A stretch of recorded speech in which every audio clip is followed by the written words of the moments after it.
Penyampaian laporan tahunan 2022 dan proyeksi tahun 2023. Ketua MK Anwar Usman menyampaikan, sepanjang 2023, MK mempersiapkan diri dalam menghadapi penanganan perkara pemilihan umum presiden, legislatif, dan pemilihan kepala daerah dengan menyelenggarakan sejumlah kegiatan bagi eksternal maupun internal Mahkamah Konstitusi. Mahkamah Konstitusi fokus kepada menyelenggarakan berbagai kegiatan, di antaranya BIMTEK Hukum Acara Mahkamah Konstitusi, termasuk dengan seluruh partai politik peserta pemilu, workshop administrasi dan administrasi umum bagi para pegawai, dan peningkatan sarana prasarana ICT, serta kesiapan fasilitas gedung untuk penanganan perkara. Sementara itu, Presiden RI Joko Widodo dalam sambutannya mengatakan, memasuki tahun politik 2023 dan 2024, MK diharapkan dapat mempersiapkan diri agar dapat menjadi wasit yang adil dalam menyelesaikan sengketa hasil pilpres, pileg, dan pilkada. Kalender ketatanegaraan kita di tahun ini dan tahun depan memasuki tahun politik. Kami sangat berharap MK melakukan persiapan yang matang agar dapat menjadi wasit yang adil bagi yang bersengketa, baik sengketa di pileg, pilpres maupun pilkada. Di samping itu, kualitas putusan MK juga pasti memperlihatkan kecepatan penerbitan putusan. Ilham Wiryadi, Tim Liputan MKTV News melaporkan. Demi mendapatkan sumber mata air terbaik, Le Mineral melakukan ratusan eksplorasi. Setiap tetesnya mengandung mineral esensial seimbang yang penting untuk tubuh, galon yang selalu baru, dan bebas BPA. Inilah komitmen Le Mineral.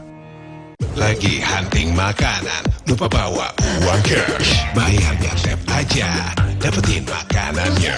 Bayarnya tap aja, dapetin makanannya. Tinggal tap Visa, dapat semuanya.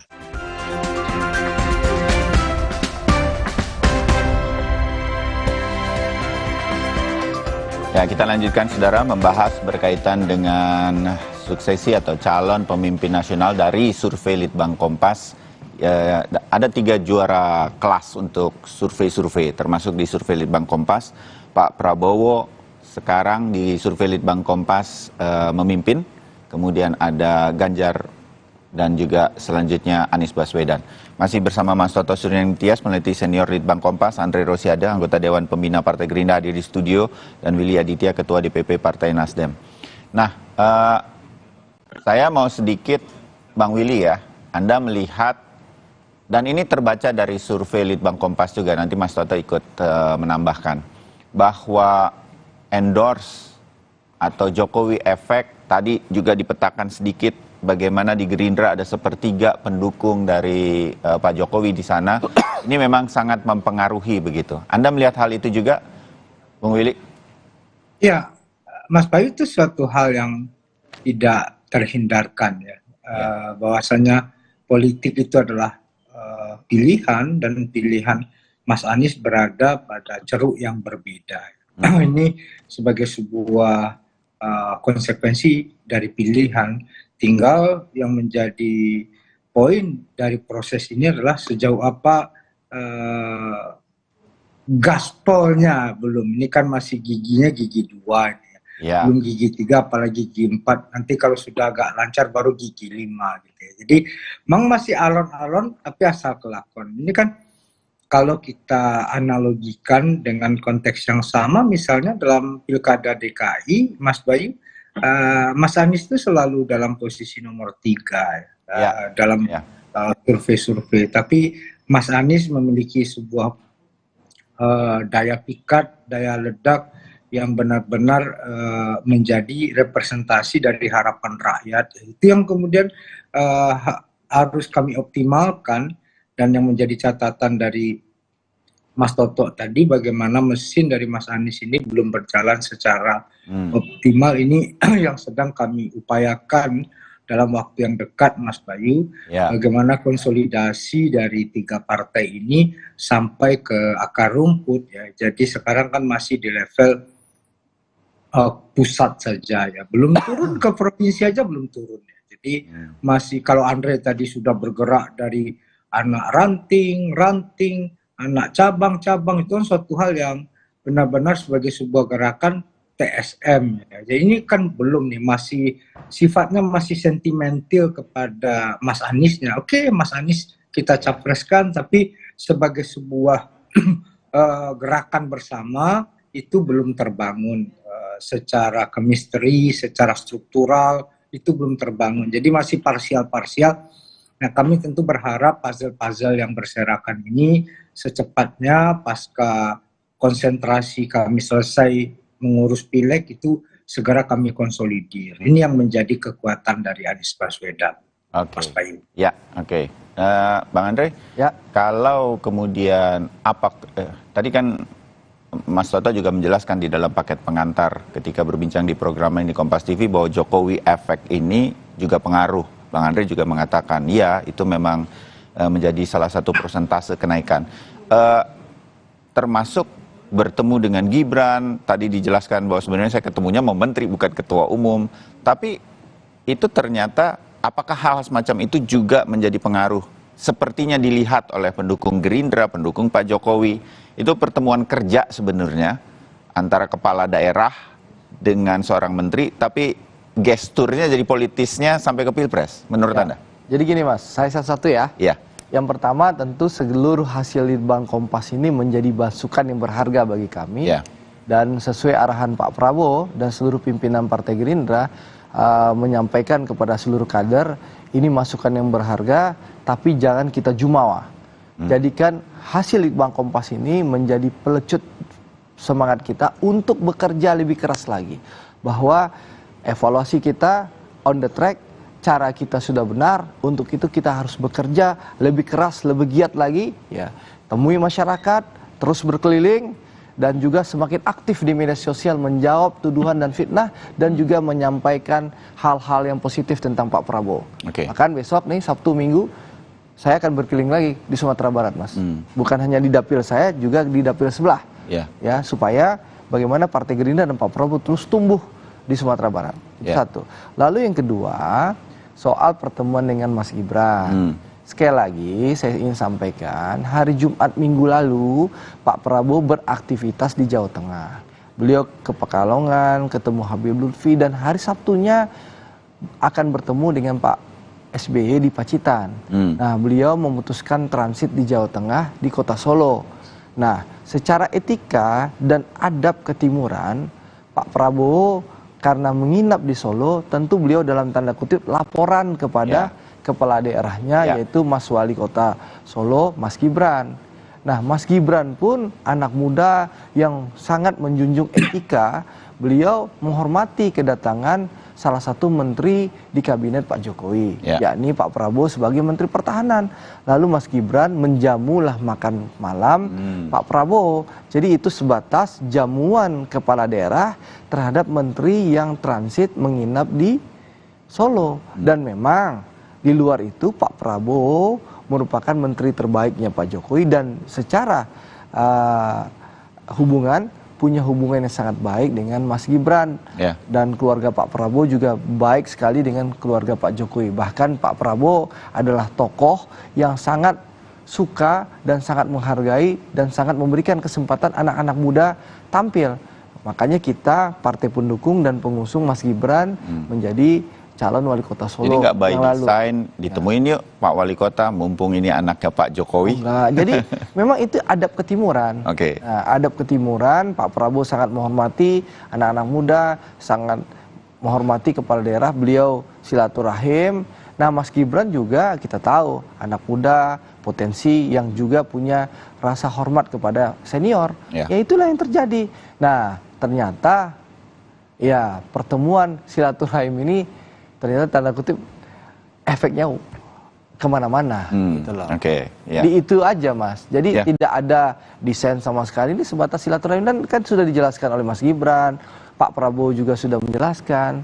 Saya rasa ini pertemuan yang sangat clear dan clean dan terbuka kok pertemuannya. Ya, walaupun segala sesuatu yang berhubungan sama Pak Jokowi positif pengaruhnya bagi Pak Prabowo, itu diakui ya. Ya, harus kita akui. Kami kan harus akui bahwa dengan approval rating Pak Jokowi yang hampir sampai 82% tentu berbanding lurus juga dengan elektabilitas Pak Prabowo, menteri terbaik beliau dari berbagai survei, dan juga Partai Gerindra, partai pendukung beliau. Dan ini kami syukuri bahwa alhamdulillah pemerintah semakin dicintai oleh rakyat, pemerintah semakin dirasakan manfaatnya oleh rakyat, dan tingkat kepuasan masyarakat semakin tinggi, dan alhamdulillah Partai Gerindra sekarang sudah tembus 18% dan Pak Prabowo juga alhamdulillah di posisi nomor 1. Ini penambah Untuk semangat kami saat ini. Makanya Mas Bayu, Mas Toto, masih dan Uda Willy, kami tidak akan jumawa, ini akan sebagai penyemangat kami, pelecut kami untuk bekerja lebih keras lagi.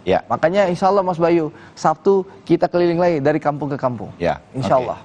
Nah ini masih akan kerja keras lagi. Mas Toto, saya sih agak sedikit lupa ya, tapi tadi dikatakan Bang Willy, tapi itu benar bahwa Pilkada DKI itu kan Anies Baswedan nggak pernah juga pertama gitu, kalaupun isinya saya lupa, tapi kemudian pada Pilkada hasilnya ternyata juaranya gitu. Nah hal semacam itu kan mungkin terjadi, kita udah melihat gitu, track record atau historinya itu bisa terjadi. Nah kalau kita melihat, kita nggak bisa menghadirkan PDI Perjuangan kali ini. Berbagai hal berkaitan dengan Pak Jokowi ini tampaknya juga dirasakan oleh PDI Perjuangan. Gibran sampai dipanggil begitu, karena ada pertemuan-pertemuan yang efeknya sedemikian rupa sampai ke mungkin juga mendorong Pak Prabowo. Sementara kemudian Ganjar Pranowo jadi juara kelas nomor 2 di survei Litbang Kompas kali ini. Anda melihat ini semua masih akan terus terjadi perubahan. Anda melihat bahwa Ganjar, Prabowo, dan Anies ini masih akan saling kejar-kejaran dengan melihat bahwa kita melihatnya ini nggak ada yang dominan begitu dari 3 nama ini, Mas Toto. Iya, pertama soal Pilkada Jakarta dulu, Pilkada 2016, Pilkadanya 2017 tapi hebohnya 2016. Sebetulnya tidak bisa disamakan begitu saja karena ada faktor waktu itu. Sebetulnya pemicunya kan Pak Basuki ya, sebetulnya kasus itu. Ya, kalau sekarang dibikin kasus kayak begitu lagi, lah mungkin baru ceritanya bisa disamakan tuh polanya. Oh, baru apple to apple begitu ya? Ya, sehingga sekarang posisi Pak Anies ada di 3 ini tidak sama dengan posisi Pak Anies ada di posisi ketiga pada waktu Pilkada DKI. Ya. Jadi kecuali ada musibah politik, ya ada juga bilang tsunami politik seperti di 2016, nah baru memang yang nomor 3 ini akan menjadi kuda hitam yang lalu menjadi pemenang. Nah kemudian sekarang ini sebetulnya situasi elektabilitas yang kalau bagi para kandidat itu sebetulnya terutama bagi Prabowo dan Ganjar Pranowo itu titik start yang sama. Tadi saya bilang struktur penopang elektabilitasnya sebetulnya cenderung lebih kuat Ganjar Pranowo. Tetapi gimmick politiknya itu sebetulnya sekarang lebih kuat Pak Prabowo. Tadi kan banyak dibahas soal Gibran, soal dukungan Pak Jokowi, dan apa itu nama Prabowo kan, Pak Prabowo kan tidak terkena kasus U20 misalnya. Itu kan mendasar ya, agak mendasar, sehingga menjadi agak berat untuk bisa melaju sama seperti sebelum ada kasus itu di akhir April kemarin. Nah sehingga sekarang ini antara kandidat terutama Pak Prabowo dan Mas Ganjar itu sebetulnya start yang baik untuk memulai penawaran kepada publik sebetulnya gagasan yang mau disampaikan itu seperti apa, kemudian juga orisinalitas itu seperti apa. Kita sekarang memang ini ya, jadi memang ada problem di mana para kandidat, para sosok yang dicapreskan ini banyak bermain gimmick. Itu masalahnya, itu masalah juga. Padahal sebetulnya kalau kita mau melihat ke belakang, elektabilitas Pak Prabowo yang kuat itu sebetulnya sudah ditopang oleh para pemilih yang loyal, yang terbentuk sejak pertama ikut pemilu. Jadi sekarang waktunya untuk gagasan gitu ya? Untuk gagasan dan untuk menampilkan orisinalitas dari partai. Sebetulnya orisinalitas politik yang mau ditawarkan itu seperti apa, sehingga publik tidak hanya terombang-ambing oleh siapa mendukung siapa berdasarkan suatu pertemuan makan malam, Tetapi memang sebetulnya yang mau dibawa oleh partai ini dalam arti bukan gagasan hanya konsep saja, tetapi juga mencakup orisinalitas ideologi partai dan bagaimana dia akan mewujudkan menjadi program, itu ditawarkan lebih real. Nah, kalau itu terjadi, saya rasa peluang Pak Anies besar juga di situ karena kekuatan beliau kan ada di situ. Sehingga lalu nanti kita bisa lihat akan menjadi lebih kompetitif angkanya, lebih dalam arti lalu rentangnya menjadi lebih dekat. Nah, itu dibantu juga nanti di bawah oleh mesin politik yang tadi disampaikan Mas Billy tadi, sehingga elektabilitasnya Pak Anies bisa terangkat. Gitu. Ya, Mas Toto, di sisa waktu kita ngobrol pagi ini, saya tertarik dengan survei Litbang Kompas yang diturunkan kemarin di Harian Kompas juga mensimulasikan kalau pilkada dilakukan dan kemudian pilpres dilakukan dan kemudian terjadi 2 putaran. Di putaran kedua ada kemungkinan Pak Prabowo tetap masuk berhadapan dengan Anies Baswedan. Pak Prabowo menang, saya lupa persentasenya. Pak Prabowo dengan Ganjar juga menang, walaupun tipis dengan Ganjar Pranowo. Bisa jelaskan sedikit secara singkat mengenai kalau kemarin, kalau misalnya terjadi di putaran pertama. Di putaran pertama ini Ganjar sedikit unggul dibandingkan Pak Prabowo. Tetapi unggulnya masih dalam margin error ya. Kenapa unggul? Kemarin sudah diulas juga di Kompas karena komposisi pemilih Presiden Jokowi, yang ada di 2019 itu ketika kita ukur itu masih cukup tebal, dia lari kepada masih tetap ada di Ganjar Pranowo. Ini beda dengan Prabowo, di mana komposisi pemilih Prabowo di 2019 itu ketika kita ukur ternyata terpecah ke Anies sebagian, ke Pak Anies sebagian, sehingga menyebabkan kalau di putaran pertama itu kemungkinan akan sedikit kalah atau lebih unggul Pak Ganjarnya gitu.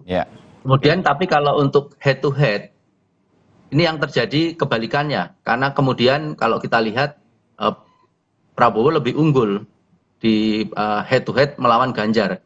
Kalau Pak Anies ini sudah gugur di periode pertama dan kedua ya. Jadi kalaupun lolos di periode kedua, di periode kedua itu beliau kalau di head to head dengan Pak Prabowo itu elektabilitasnya kira-kira separuhnya lah.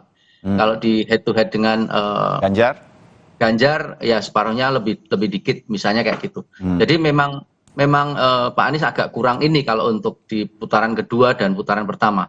Jadi memang di putaran pertama imbang, tetapi cenderung lebih unggul Mas Ganjar karena ada loyalitas pemilih yang tidak terbagi, yang cenderung tidak terbagi dibandingkan Pak Prabowo yang terbagi ke 2 nama. Sementara kalau di head to head itu Pak Prabowo lebih unggul karena kebalikannya lebih banyak yang masuk ke Pak Prabowo, kemudian juga yang pemilihnya pemilih yang tidak menentukan itu pemilihnya Pak Ganjar yang berasal dari Anies itu banyak yang lari ke tidak menentukan, sehingga kebalik lebih unggul Pak Prabowo. Tetapi harap diingat ini masih dalam rentang margin error yang kalau kami ukur itu kan masih head to head antara Pak Ganjar dan Pak Prabowo itu 48,9 dibanding 51,2 ya. Bisa kita bilang draw lah pokoknya ya. Masih draw karena itu masih di dalam rentang margin error. Jangankan kok masih dalam rentang margin error, itu baru bisa aman kalau sudah lebih dari 2 kali margin error sebetulnya kalau kita mau sampaikan. Ya, baik. Terima kasih Mas Toto. Bang Willy singkat dan juga nanti Bang Andri singkat ya. Waktu saya sangat terbatas karena masih ada dialog yang lain. Dengan situasi head to head tadi, apakah ini menjadi semangat tersendiri bagi Anies Baswedan dengan koalisi perubahan, Bang Willy? Ya, sedari awal mencalonkan Anies, apa yang dibilang oleh Mas Toto tadi, kekuatan Anies kan ada pada otentisitasnya. Seorang itu belum keluar. Ya, seorang intelektual organik yang memiliki kapasitas yang internasional ya. Nah, tentu ini jadi harapan rakyat. Nasdem selalu melakukan pendekatan yang scientific approach juga ya. Kami melakukan beberapa survei juga dengan pendekatan yang lebih mikro. Ini jadi catatan kita bahwasanya memang Anies adalah harapan rakyat ya. Jadi kalau toh ada Pak Prabowo, ada Mas Ganjar yang berebut ceruk gitu ya. Jadi kolam Anies ini kan ya kolamnya besar tapi ini masih mendayung sampan, belum naik kapal boot kami ini belum. Gitu ya. Jadi memang alon-alon asal takon aja ya. Iya betul, ini baru survei. Dan kami juga tidak menginginkan suatu daya ledak, elemen of surprise yang aneh-aneh ya. Elemen of surprise Anies sebenarnya adalah bagaimana Anies menawarkan beberapa program-program yang benar-benar menjawab. Ada 3 hal ya Mas Bayu, di setiap temuan nanti bisa dikonfirmasi pada Mas Toto juga. 3 besar problem rakyat itu, yang pertama kemiskinan, yang kedua adalah lapangan kerja, dan yang ketiga adalah harga. Nah, inilah yang kemudian menjadi platform perjuangan Koalisi Perubahan dan platform perjuangan Mas Anies ya, itu yang kemudian akan kita optimalkan, Mas Bayu. Baik, Bang Willy. Udah Andre, singkat saja, bahwa lolos dari putaran pertama kata Mas Toto juga masih draw sebetulnya, tapi kalau disimulasikan memang ada kemungkinan Pak Prabowo kalau putaran kedua. Berarti memang kerja nih harus sejak awal. Ya, pertama ya sementara ini tentu kita bersyukur ya. Alhamdulillah evaluasi yang dilakukan di bulan November itu berdampak positif ya kepada Pak Prabowo maupun kepada Partai Gerindra. Ini kami syukuri, dan untuk itu sekali lagi sesuai arahan Pak Prabowo yang disampaikan kepada kami, jangan jumawa, kita harus bekerja lebih keras lagi. Ya tentu Dawili akan bekerja lebih keras lagi, ya tentu pendukung Mas Ganjar juga akan bekerja lebih keras lagi. Kami pun juga akan bekerja lebih keras lagi. Jadi evaluasi dan masukan potret Litbang Kompas ini akan jadi pemacu semangat kami. Ya. Sehingga ini yang saya sampaikan, besok Sabtu kita berkeliling lagi, menyapa masyarakat, dan juga bukan hanya sekedar menyapa dengan narasi-narasi, tapi dengan aksi kerja nyata. Misal saya sebagai anggota DPR, Sabtu besok saya memastikan misalnya pasar yang terbengkalai di Sumatera Barat, Pasar Raya sejak 2029, insya Allah saya akan umumkan pemenang tendernya siapa. Akan dibangun oleh pemerintah dengan nilai 160 miliar. Lalu misalnya di Bukit Tinggi ada kita bangun pusat kuliner terbesar di Sumatera Barat. Nah, saya memberikan, selain memfasilitasi pembangunan, saya memberikan bantuan besok untuk kursi dan meja. Jadi yang kita lakukan bukan hanya narasi, tapi juga kerja nyata dan solusi bagi masyarakat. Nah, saya harapkan semua kerja nyata ini terus dijalankan, digerakkan di seluruh Indonesia. Karena kami rakyat akan menerima dampak atau kotel efeknya lah. Paling tidak sekarang sampai ke Pilpres. Dan saya tentu berharap, dan Mas Toto, saya meyakini, mudah-mudahan putaran pertama atau Pilpres ini berlangsung dengan 3 kandidat. Biar kita seru ya, Mas Toto ketemu lagi sama Bang Willy sama Bang Andre. 3 kandidat. 3 kandidat kita harapkan. Terima kasih untuk diskusinya. Mudah-mudahan menjadi wawasan kita menjelang Pilpres. Selamat pagi, salam sehat. Terima kasih. Ketemu lagi. Terima kasih. Ya, itu tadi perbincangan kami, saudara, dan sebentar lagi kami akan hadirkan informasi mengenai Ketua Umum PSSI Erick Thohir. Konfirmasi Timnas Argentina dengan tim yang kuat atau lengkap bertandang melawan Timnas Indonesia di FIFA Matchday Juni mendatang di GBK. Kami segera kembali.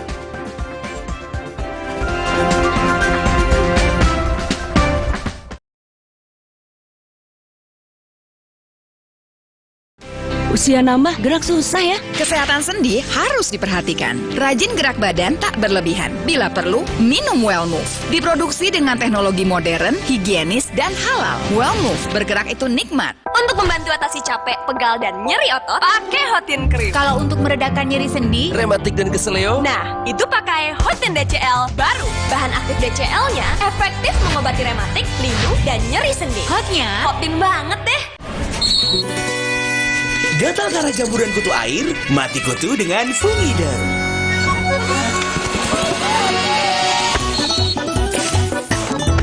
Fungiderm, aktif basmi jamur. Produksi Konimax.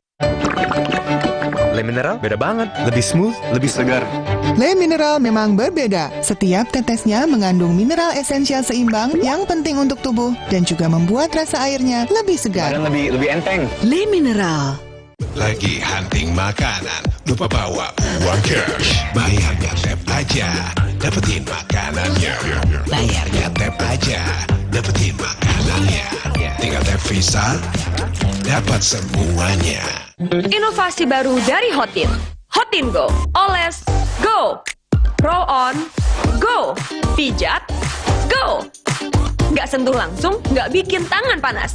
Hotin Go. Hotnya in, langsung go. Hotin Go dilengkapi aplikator roll on dan pijat. Hentak agar krimnya turun. Oles, go. Roll on, go. Pijat, go. Nggak sentuh langsung, nggak bikin tangan panas. Nggak bisa, udara, masa sih? Jangan ada batuk di antara kita. Minum Siladex ME untuk batuk berdahak. Aktif encerkan dan keluarkan dahak.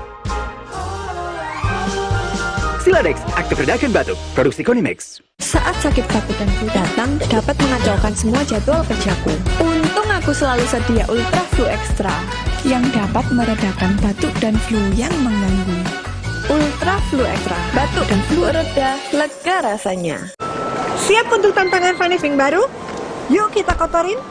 Hah? Gimana cara bersihinnya? Pakai deterjen, tapi harus disikat berkali-kali. Warnanya pudar. Gimana ya? Deterjen aja emang gak cukup. Tambahkan Vanish Pink baru dengan 3 keunggulan. Hilangkan noda membandel tanpa harus repot. Aktif lindungi warna, bajunya panjang umur. Tiap mencuci, tambahkan Vanish Pink baru. 3 keunggulan. Vanish Pink baru. Aku pikir semua air mineral itu sama. Le mineral itu beda. Le mineral memang berbeda. Setiap tetesnya mengandung mineral esensial seimbang yang penting untuk tubuh dan juga membuat rasa airnya lebih segar. Segernya. Le mineral. Komisi Pemberantasan Korupsi membentuk percontohan 10 desa anti korupsi sebagai salah satu kampanye gerakan anti korupsi ke seluruh Indonesia. Dengan tata kelola pemerintah desa yang bersih, diharapkan pembangunan di desa berjalan optimal dan mampu meningkatkan kesejahteraan masyarakat desa. Selengkapnya, ikuti Oase Indonesia Desa Anti Korupsi, Kamis 25 Mei pukul 9:30 pagi di Kompas TV. Dipersembahkan oleh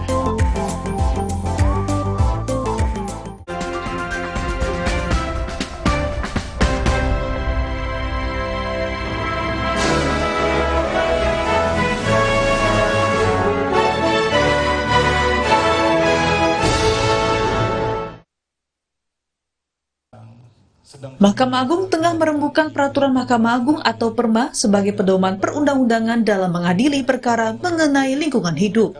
Senin kemarin Mahkamah Agung tengah melakukan harmonisasi produk hukum yang akan segera dikeluarkan dalam bentuk peraturan Mahkamah Agung atau Perma.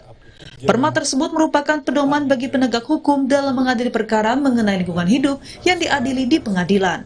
Perkara lingkungan hidup bagi hakim, ya, artinya bahwa hukum acara yang diatur dalam undang-undang lingkungan hidup belum begitu lengkap. Nah, sebelumnya diatur dalam SKKMA nomor 36 tahun 2013. Nah, di situ belum terlalu lengkap sehingga diakomodir dalam Perma ini. Peraturan Mahkamah Agung ini merupakan diskresi dari pemerintah kepada Mahkamah Agung untuk mengisi kekosongan hukum acara pada umumnya. Dan ini posisinya kan hampir apple to apple dengan undang-undang. Jadi bisa digunakan oleh hakim, bahkan biasanya dikutip-kutip oleh penegak hukum lain ya untuk pidana seperti penuntut umum atau penasihat hukum atau para lawyer dari Perma ini.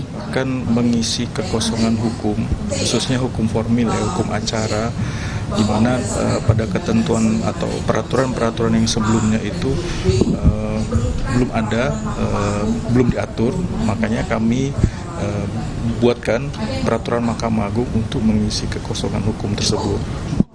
Setelah harmonisasi kami akan proses pengundangan melalui Kementerian Hukum dan HAM untuk diundangkan. Setelah nanti dilakukan finalisasi, maka produk hukum berupa peraturan Mahkamah Agung tersebut siap diundangkan.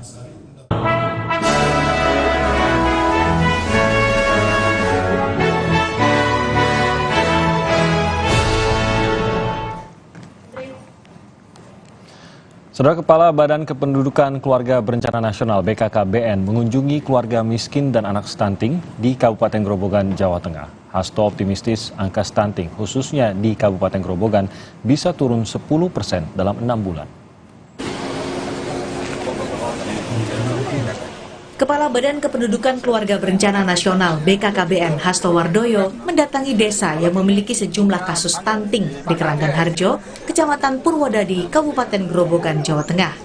Salah satu orang tua dengan kasus anak stunting menyebut, kedatangan Kepala BKKBN membuat dirinya dan sejumlah orang tua lain optimistis kondisi mereka masih diperhatikan negara. Para orang tua ini menyebut asupan gizi yang cukup memang jadi persoalan yang menyulitkan bagi anak mereka di tengah kondisi ekonomi yang sulit.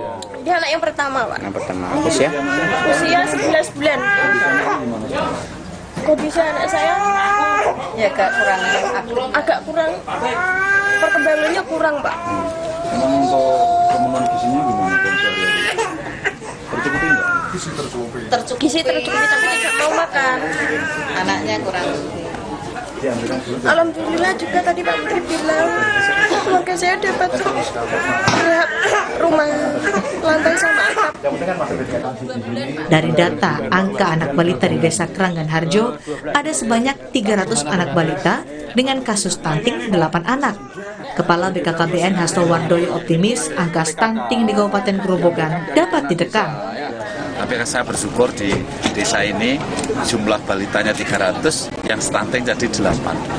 Dan saya bersyukur tim pendamping keluarganya keren, bidan yang jadi tim pendamping keluarga, karena dia hafal data, kemudian juga profil masing-masing. Nah, oh iya, selesai satu desa cuman 8 orang kok tadi ya, 8 itu. Di tahun depan bisa ya, ya harapan saya itu di bawah 10% kalau untuk seperti Grobogan. Angka stunting di Indonesia mencapai 21,6% dengan kasus stunting tertinggi mencapai 35,3% di Provinsi Nusa Tenggara Timur. Peran orang tua dan edukasi terhadap lingkungan tempat tinggal menjadi salah satu faktor pencegahan stunting dan membuat anak bisa tumbuh dengan baik serta mempunyai kecerdasan yang cukup. Rifai Handoko, Kompas TV, Grobogan, Jawa Tengah. Dinas Penanaman Modal dan Pelayanan Terpadu Satu Pintu DPM PTSP Kota Semarang saat ini sedang membuat rancangan peraturan daerah terkait dengan insentif investasi. Dengan adanya Raperda ini diharapkan akan banyak investor tertarik untuk berinvestasi di Kota Semarang. Selama 3 tahun terakhir 2021 rancangan peraturan daerah Raperda insentif investasi ini memuat insentif-insentif yang diberikan pemerintah Kota Semarang kepada investor baru. Insentif yang diberikan berupa perizinan pajak daerah dan penurunan retribusi. Selain itu ada bantuan akses jalan masuk dan penerangan jalan. Raperda ini juga memuat pendampingan perizinan hingga selesai untuk semua sektor investasi. Dalam menggodok Raperda, Dinas Penanaman Modal dan Pelayanan Terpadu Satu Pintu DPM PTSP Kota Semarang melibatkan akademisi untuk mendapat berbagai masukan yang ada di wilayah Kota Semarang. Dengan adanya masukan dari para akademisi ini diharapkan dapat meningkatkan peluang investasi yang paling menguntungkan di Kota Semarang. Sementara itu, Kepala DPM PTSP Kota Semarang Widoyono berharap Raperda ini penerapannya bisa dimulai pada tahun depan. Akademisi ini agak terlupakan, tapi alhamdulillah diingatkan oleh Bu Diana itu, jadi mereka itu memikir, tapi banyak masukan itu. Selama ini kita meraba-raba apa ya yang mau kita pacu, industri. Padahal Pak Wali akan mendorong industri itu nanti keluar kota, ya, mendorong pada pariwisata akan menjadi top kontributor investasi. Nah, gitu ya. Jadi kita undang mereka nanti. Saya dapat banyak masukan tadi saya cari. Saat ini investasi yang dianggap seksi adalah perdagangan barang jasa, terutama kuliner, disusul investasi industri. Hingga Mei 2023, realisasi investasi sudah mencapai sekitar 30% atau 8,6 triliun rupiah dari target 25,6 triliun rupiah. Febriana Mila, Kompas TV Semarang, Jawa Tengah. Ke informasi lain, Saudara. Ketua Umum PSSI, Erick Thohir, mengonfirmasi kedatangan Timnas Argentina untuk bertandang melawan Timnas Indonesia FIFA Matchday pada 19 Juni 2023 mendatang ini. Kepastian ini setelah PSSI telah memegang surat persetujuan dari FIFA dan AFC untuk menghadirkan Timnas Argentina dalam FIFA Matchday 2023 melawan Timnas Indonesia. Menurut rencana, tim juara Piala Dunia 2022 tersebut akan datang ke Indonesia, bertandang di Stadion Gelora Bung Karno, Jakarta pada 19 Juni mendatang. Erick Thohir berharap kedatangan tim Tenggo ini dapat membangun dunia sepak bola di Indonesia. Saya bisa jawab hari ini setelah punya apa? Surat persetujuan dari FIFA dan AFC dan tim Argentina datang di sini. Jadi apa? Serius, nggak kaleng-kalengan gitu ya. Kan dulu juga banyak yang pesimis bahwa ini PSSI tidak bisa, tidak yakin. Kita buktiin salah. Bahwa PSSI yang sekarang sangat serius membangun sepak bola Indonesia. Ya, kita buktikan dengan FIFA Matchday yang teratur dan kedatangan tim juara dunia Argentina di Indonesia. Ketua Umum PSSI Erick Thohir memastikan tiket ajang FIFA Matchday antara Indonesia dan Argentina akan melebihi antusiasme konser Coldplay di Jakarta. Ketua Umum PSSI Erick Thohir secara resmi mengonfirmasi kedatangan timnas Argentina pada FIFA Matchday 19 Juni 2023 melawan tim nasional Indonesia di Stadion Utama Gelora Bung Karno, Jakarta. Selain menanti kedatangan juara Piala Dunia 2022 ini, PSSI nantinya akan menurunkan personel gabungan untuk mengamankan dan menjaga ketat tim lawan serta tuan rumah. Sementara terkait dengan tiket, Ketua Umum PSSI masih belum bisa memberikan informasi mendetail. Pria 52 tahun ini memastikan atensi laga FIFA Match di antara Argentina dan Indonesia akan lebih tinggi dibandingkan dengan war tiket konser Coldplay. Yang pasti kalau tiketing, kok saya yakin ya lebih booming dari Coldplay. Betul. Hah? Kemarin saya cuma lihat di sosial media ya, bukan saya yang bicara loh, ya enggak. Katanya kalau Coldplay ya beberapa tahun lagi bisa datang. Tapi kalau tim Argentina ke Indonesia belum tentu 20-30 tahun sekali datang. Pertandingan bersejarah. Buat Argentina, buat Indonesia dan tentu generasi muda pesepak bola Indonesia. Sudah diajak main sama Argentina, mentalnya masih di bawah atau udah mulai di atas. Ini mental yang dibangun gitu. Saudara, jumlah korban dan total kerugian jasa titip atau just tip pembelian tiket konser Coldplay masih terus bertambah. 23 akun medsos diduga melakukan penipuan. Bagaimana memberantas aksi calo tiket terlebih dalam waktu dekat ada laga FIFA Matchday yang rencananya digelar pada 19 Juni nanti. Kami akan memperbincangkan hal ini usai jeda.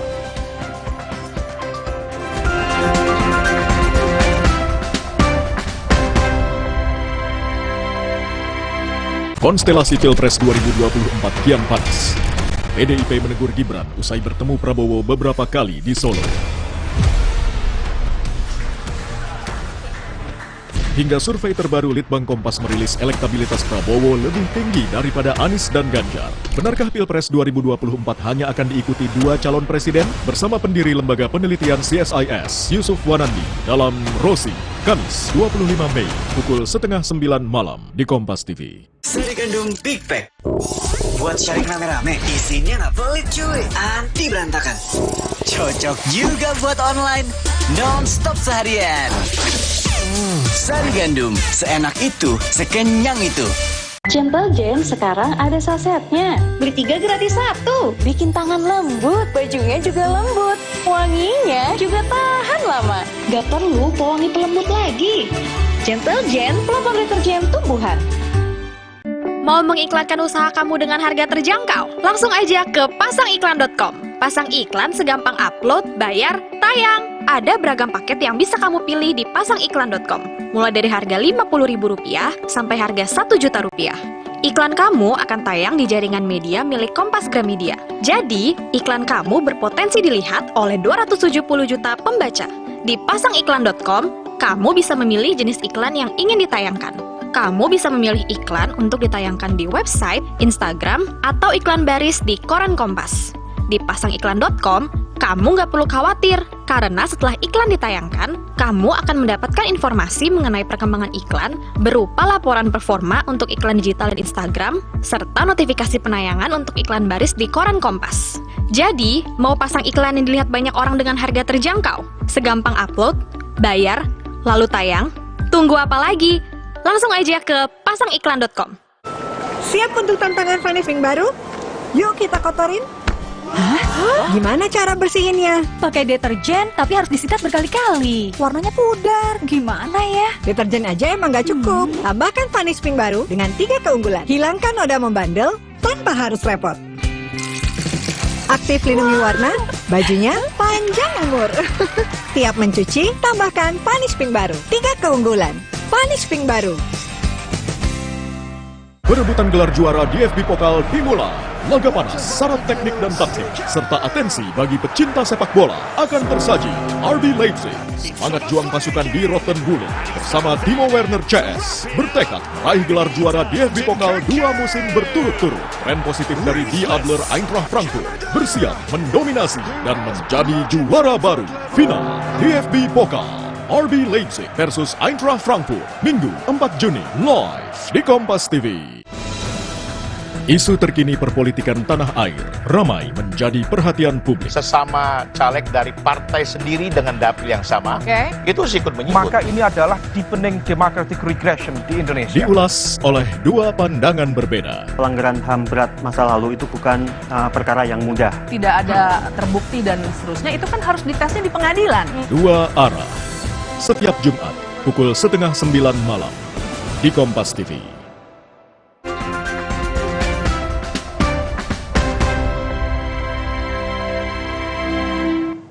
Saudara, setidaknya sudah 60 orang menjadi korban penipuan pembelian tiket Coldplay. Sebagian besar tertipu melalui akun medsos. Beberapa hari yang lalu, 60 orang korban penipuan jasa titip atau jastip pembelian tiket Coldplay melapor ke polisi. Total kerugian yang dialami sebanyak 183 juta rupiah. 7 korban diminta keterangannya beberapa hari yang lalu, dan setelah pemeriksaan BAP bersama korban selesai, polisi akan memanggil promotor untuk diminta klarifikasi. Jumlah korban dan total kerugian jasa titip atau jastip pembelian tiket konser Coldplay terus bertambah. 23 akun media sosial diduga melakukan penipuan ini. Bagaimana perkembangan laporan hingga kini? Dapatkah uang korban kembali? Dan selain itu, bagaimana memberantas tindakan calo pembelian tiket seperti ini? Terlebih, dalam waktu dekat, FIFA Matchday Timnas Argentina akan melawan Timnas Indonesia yang rencananya digelar pada 19 Juni nanti. Kami akan memperbincangkan hal ini. Sudah bersama kami melalui daring ada pakar keamanan cyber dan forensik digital, Mas Alphonse Tanujaya. Dan hadir di studio, kuasa hukum dari korban jastip tiket Coldplay, Mas Muhammad Zainul Arifin. Selamat pagi, Mas Zainul. Pagi, Mas. Ya, pagi. Selamat pagi juga, Mas Alphonse. Pagi, tim. Terima kasih sudah bergabung bersama kami. Mas Zainul, update-nya sekarang sudah berapa korban dan berapa kerugian? Per hari ini ada 65 korban, kemudian kerugian bertambah menjadi 269 juta rupiah. Oke. Kemudian akunnya kita sampaikan ke penyidik per hari ini ada 36 media sosial, akun media sosial. Jadi dari 65 korban tersebut, ini tertipu dari 32 akun itulah gitu ya semuanya. Ya, 32 akun. Apa saja data yang dilampirkan, yang diminta juga oleh kepolisian untuk bisa mencari siapa sebenarnya orang di balik akun-akun ini? Ya, belum tentu ini kan terkait dengan dugaan penipuan menggunakan media elektronik ya. Maka data-data yang kita sampaikan salah satunya adalah bukti rekening koran, kemudian screenshot akun media sosial, kemudian terkait dengan nomor rekeningnya, nomor handphonenya, kemudian screenshot terkait dengan percakapan, wall media sosialnya, kemudian di WhatsApp pribadi antara pelaku dan korban. Itu kita sampaikan ke kawan-kawan Barreskrim. Sekarang masih tinggal pendalaman dan kemarin kita sudah diperiksa. Kemudian hari ini saya akan ke Barreskrim juga untuk koordinasi karena ada beberapa pelaku ya. Karena update kemarin bahwa sudah ditemukan 3 orang pelaku ya. Ternyata masih di bawah umur. Mahasiswa ya kalau saya. Mahasiswa negeri ya di salah satu Jakarta. Itu sudah dipertemukan kepada korban dan sudah buat penyataan akan mengembalikan uang itu. Nggak ada pidananya kalau begitu? Ya karena sebetulnya bisa saja kawan-kawan penyidik untuk menerapkan pidana hanya melihat kemungkinan ini apakah terjadi di korban-korban yang lain. Maka kawan-kawan Barreskrim lebih mendekatkan terkait dengan restoratif ya. Pendekatan restoratif justice terkait dengan penegakan hukum. Namun barang tentu kita tidak akan mencabut laporan itu. Karena pasti kita meyakini masih banyak korban-korban yang dilakukan oleh para pelaku ini. Gitu. Yang sejauh ini diketahui mereka apakah memang yang selama ini disebut sebagai calokah, dalam arti memang beberapa konser atau event itu mereka melakukan praktek yang samakah atau memang dalam kali ini coba-coba apa yang sudah diketahui mengenai profil dari mereka yang diketahui yang sudah didapatkan oleh polisi ini? Ya, setelah kita tracing kemudian koordinasi sama kawan-kawan penyidik, memang korban kita juga ada korban girl band Korea itu namanya Blackpink ya. Oke. Kemudian hari ini juga dia terjadi penipuan lagi di kena lagi gitu. Hanya dia merasa sadar bahwa ini nggak bisa dibiarin. Akhirnya dia melakukan upaya hukum pelaporan. Setelah di tracing ternyata memang akun medsosnya berbeda tapi nomor rekeningnya sama. Maka diduga kuat ini orang yang sama. Nah itu sudah ditelusuri oleh kawan-kawan Barreskrim untuk diklarifikasi dan diundang. Dan mudah-mudahan nantinya akan ada update-update yang berikutnya. Begitu. Oke, jadi sudah ada sejarah yang sama. Nah, berarti mereka ini mengubah-ubah lah ya, tergantung kebutuhan gitu ya. Siapa yang konser, nanti mereka bikin akun lagi gitu. Tapi kalau di trace pasti ada data yang sama seperti rekening tadi gitu. Saya ke Mas Alphonse, kalau penipuannya modusnya melalui media sosial, ini kan biasanya ada sedikit social engineering-nya lah gitu ya Mas Alphonse, bagaimana menipu meyakinkan bahwa si penjual ini memang penjual yang berniat baik menjual secara benar gitu kepada pembelinya gitu. Nah kalau memang sudah ada kejadian seperti ini Mas Alphonse, sebenarnya secara teknis apakah mudah untuk mendeteksi siapa orang ini yang sedang menjual ini atau modusnya mereka bisa menyembunyikan identitas maupun posisi atau identitas network mereka dan lain-lain Mas Alphonse? Secara teknis, kalau penipuan dilakukan di Indonesia, ya saya sarankan kepada penipu sebaiknya hindari lakukan ini di kemudian hari. Ini sangat mudah bagi pihak berwenang untuk melacak dan mengidentifikasi. Jadi jejaknya pasti ada ya Mas Alphonse? Betul. Dicek di rekening walaupun mereka menggunakan rekening palsu, pakai KTP palsu yang banyak beredar di dunia maya ini, itu sangat mudah dideteksi.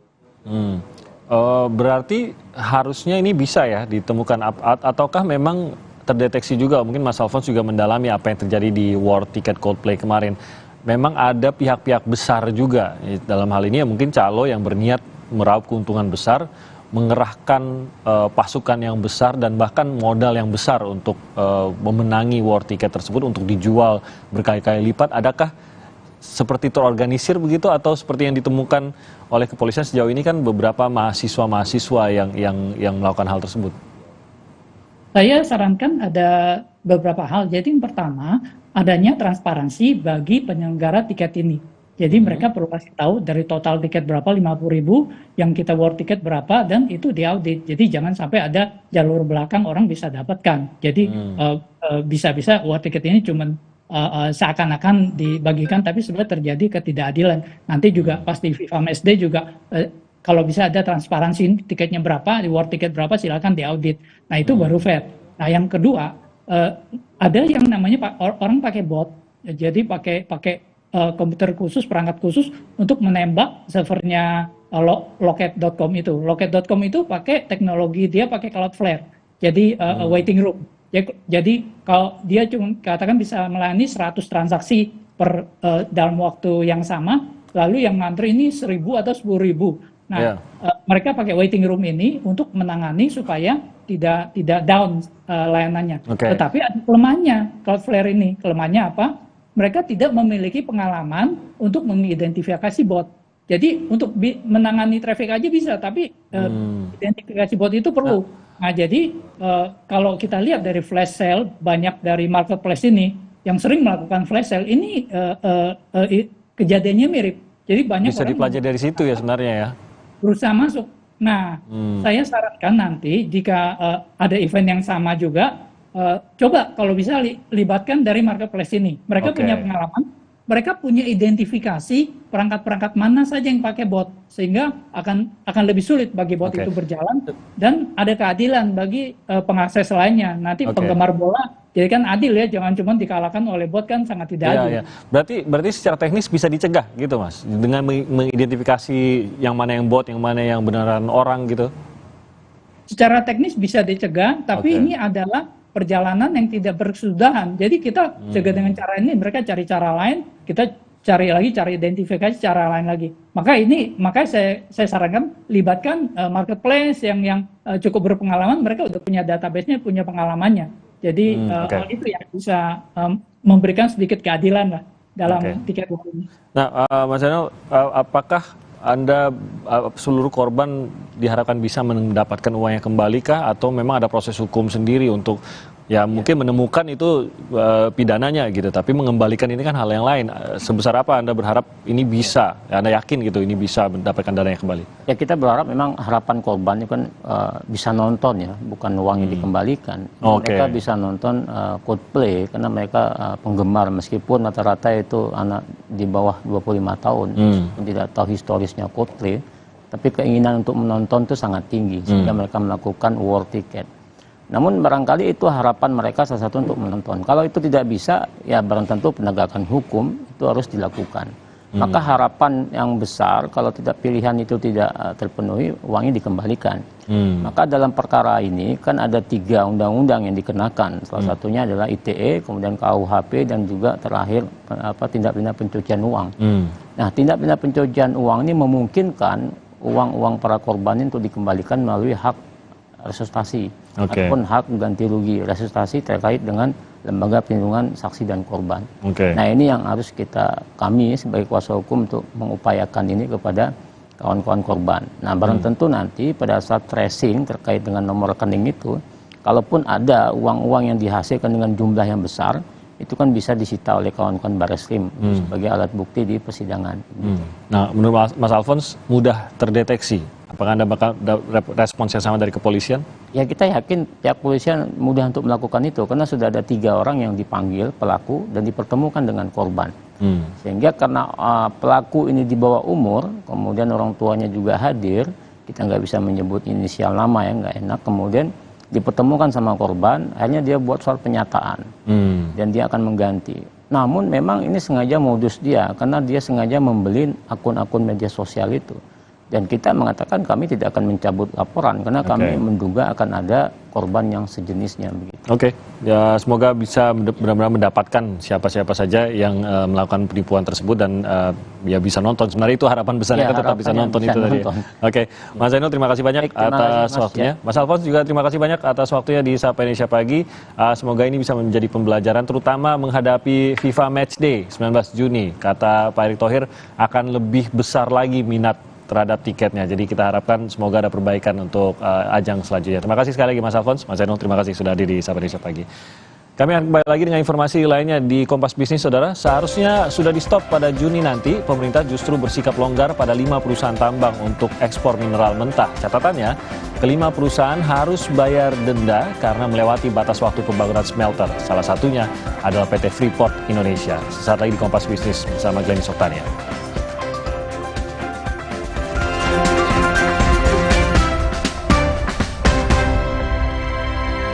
Gelar juara DFB Pokal dimulai. Laga panas, syarat teknik dan taktik, serta atensi bagi pecinta sepak bola akan tersaji. RB Leipzig, semangat juang pasukan di Rottenbulle bersama Timo Werner CS bertekad meraih gelar juara DFB Pokal 2 musim berturut-turut. Tren positif dari Die Adler Eintracht Frankfurt bersiap mendominasi dan menjadi juara baru. Final DFB Pokal RB Leipzig versus Eintracht Frankfurt, Minggu 4 Juni, live di Kompas TV. Gentle Gen sekarang ada sasetnya. Beli 3 gratis 1. Bikin tangan lembut, bajunya juga lembut. Wanginya juga tahan lama. Gak perlu pewangi pelembut lagi. Gentle Gen, pelembab deterjen tumbuhan.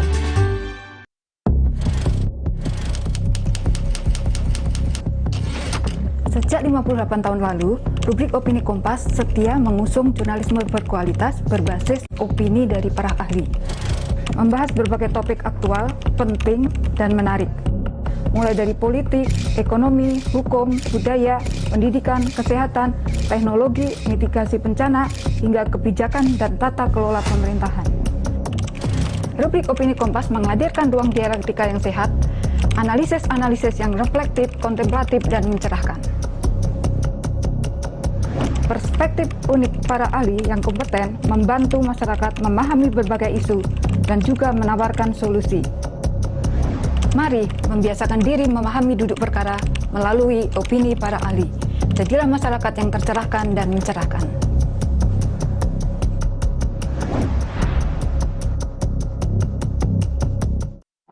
Komisi Pemberantasan Korupsi membentuk percontohan 10 desa anti korupsi sebagai salah satu kampanye gerakan anti korupsi ke seluruh Indonesia. Dengan tata kelola pemerintah desa yang bersih, diharapkan pembangunan di desa berjalan optimal dan mampu meningkatkan kesejahteraan masyarakat desa. Selengkapnya, ikuti Oase Indonesia, Desa Anti Korupsi, Kamis 25 Mei pukul 9:30 pagi di Kompas TV. Dipersembahkan oleh First Media mengundang para pelanggan setia untuk mengisi kuesioner. Tapi mereka tak menyangka ini bukan kuesioner biasa. Ya, kuesioner. Lewat kue, pelanggan bercerita pengalaman mereka. Kini, First Media lebih kencang, lebih bebas. Mereka telah membuktikan rasanya. Pastinya lebih seru. Siap-siap ketagihan paket baru First Media.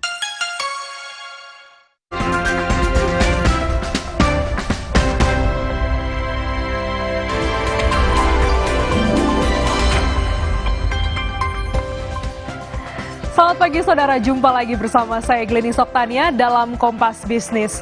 Peri Warjio resmi dilantik menjadi Gubernur Bank Indonesia dan ada 7 area yang akan dikerjakan Peri di periode keduanya ini.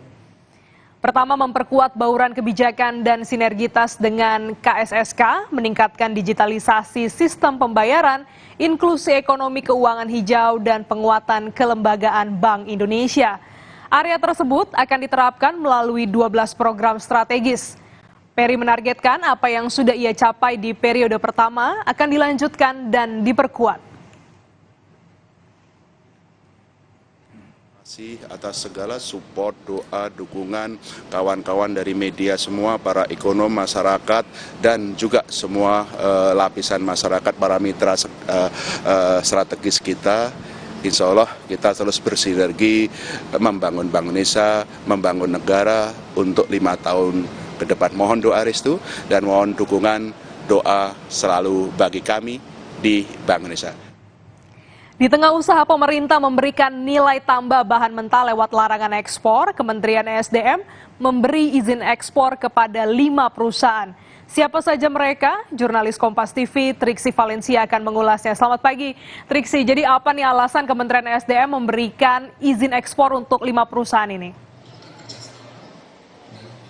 Ya, selamat pagi Lenis dan juga saudara. Jadi sebenarnya ada beberapa alasan kemudian pemerintah memberikan relaksasi terhadap 5 badan usaha untuk kemudian memperpanjang izin usaha pertambangan maupun juga izin usaha pertambangan khusus hingga Mei 2024 mendatang. Yakni ini adalah melihat dari sudah memenuhi persyaratan terkait dengan kemajuan pembangunan fasilitas permurnian konsentrat mineral logam yang sudah di atas 50%.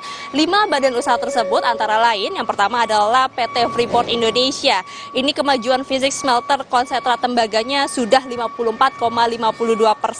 Lalu kemudian ada perusahaan Aman Mineral Industry yang konsentrat tembaganya ini pembangunan smelternya sudah 51,63%. Lalu kemudian ada PT Sebuku Iron Lateric Ores dengan konsentrat besi yang pembangunan smelternya sudah 89,79% per Februari 2023 kemarin. Lalu ada PT Kapuas Prima Citra yang konsentrat timbal ini sudah pembangunannya 100% untuk smelternya per Mei 2022 kemarin. Lalu yang terakhir ada PT Kobar Lamandu Mineral dengan pembangunan smelternya sudah berjalan 89,65% per Februari 2023 kemarin dengan konsentrat bahan seng begitu. Jadi ini sudah memenuhi syarat dan juga sudah melihat dari justifikasi baik begitu ya Gladys dan juga saudara, di mana pemerintah ini sendiri juga sudah menurunkan tim ke lapangan langsung untuk mengecek maupun memverifikasi dan memperhitungkan terkait dengan pembangunan smelter ini. Hal ini sudah disampaikan kemarin oleh Menteri ESDM yakni Arifin Tasrif pada RDP atau rapat dengar pendapat dengan DPR Komisi 7 kemarin, di mana perpanjangan izin usaha pertambangan ini hanya sampai Mei 2024 dan ini juga relaksasinya terbatas, yakni hanya pada komoditas tembaga, besi, timbal, seng, dan lumpur anoda hasil pemurnian tembaga. Itu setidaknya yang diberikan relaksasinya terhadap 5 badan usaha tersebut, Glenis dan juga saudara. Sementara tadi perhitungan yang sudah dilakukan oleh tim ini juga melihat bagaimana jika dampaknya terhadap 5 badan usaha ini diberhentikan izin usaha pertambangannya atau tidak diperpanjang pada Juni 2023 ini, terdapat kerugian yang cukup tinggi begitu kalau dilihat di 2024 mendatang. Dimana kalau dari konsentrat tembaga ini pada tahun 2023 bisa kehilangan 4,67 miliar rupiah dan akan terus meningkat hingga 8,17 miliar dolar Amerika Serikat maksud kami di tahun 2024. Selain itu juga terdampak terhadap pekerjaan, maksud kami, dan juga orang-orang yang bekerja sebanyak 22.250 orang. Lalu untuk konsentrat besi di PT Sebuku Iron Lateritic Ores, dan ini juga penjualannya pada tahun 2023 ini jika dihentikan kehilangan 81 juta dolar Amerika Serikat dan bisa meningkat hingga 138,96 dolar Amerika Serikat di tahun 2024 yang terdampak terhadap 1.400 tenaga kerja. Lalu untuk komoditas timbal ini pada tahun 2023 nilai ekspornya bisa kehilangan 14,36 juta dolar Amerika Serikat dan meningkat menjadi 24,6 juta dolar Amerika Serikat di tahun 2024 dan berdampak terhadap 1.174 pekerja. Lalu yang terakhir ada di komoditas seng.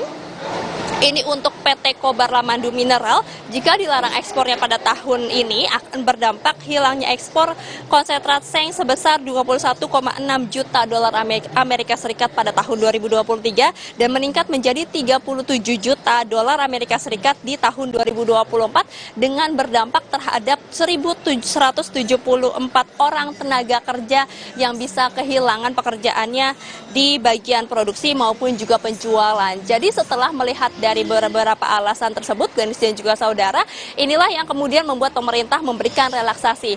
Namun, meskipun juga diberikan relaksasi, akan tetapi 5 badan usaha ini tetap dikenakan denda administratif karena memang terlambat dalam pembangunan smelternya, yakni dikenakan sekitar 20% dari nilai kumulatif penjualan mineral mentah ke luar negeri setiap periodenya. Jadi memang ada konsekuensinya juga yang harus ditanggung ketika memang sudah terlambat membangun smelter begitu ya, meski dapat relaksasi hingga Mei 2024 mendatang.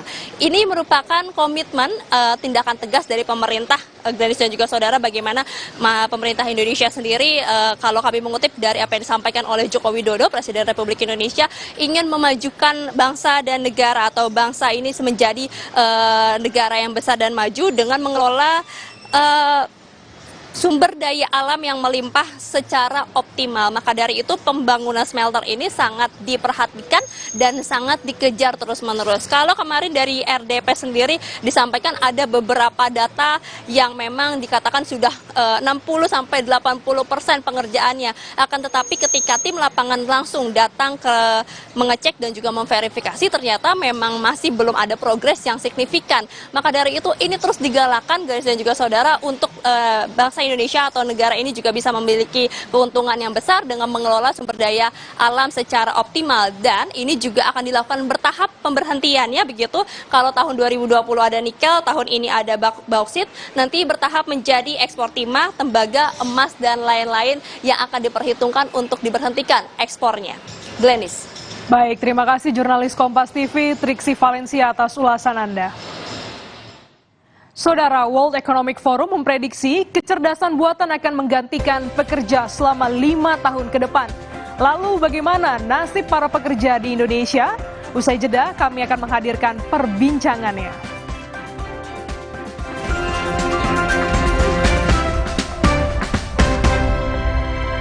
Konstelasi Pilpres 2024 kian panas. PDIP menegur Gibran usai bertemu Prabowo beberapa kali di Solo. Hingga survei terbaru Litbang Kompas merilis elektabilitas Prabowo lebih tinggi daripada Anies dan Ganjar. Benarkah Pilpres 2024 hanya akan diikuti 2 calon presiden? Bersama pendiri lembaga penelitian CSIS, Yusuf Wanandi, dalam Rosi, Kamis 25 Mei, pukul 8:30 malam di Kompas TV. Siap untuk tantangan finishing baru? Yuk kita kotorin. Hah? Gimana cara bersihinnya? Pakai deterjen, tapi harus disikat berkali-kali. Warnanya pudar. Gimana ya? Deterjen aja emang gak cukup. Tambahkan Vanish Pink baru dengan 3 keunggulan. Hilangkan noda membandel tanpa harus repot. Aktif lindungi warna, bajunya panjang umur. Tiap mencuci, tambahkan Vanish Pink baru. 3 keunggulan.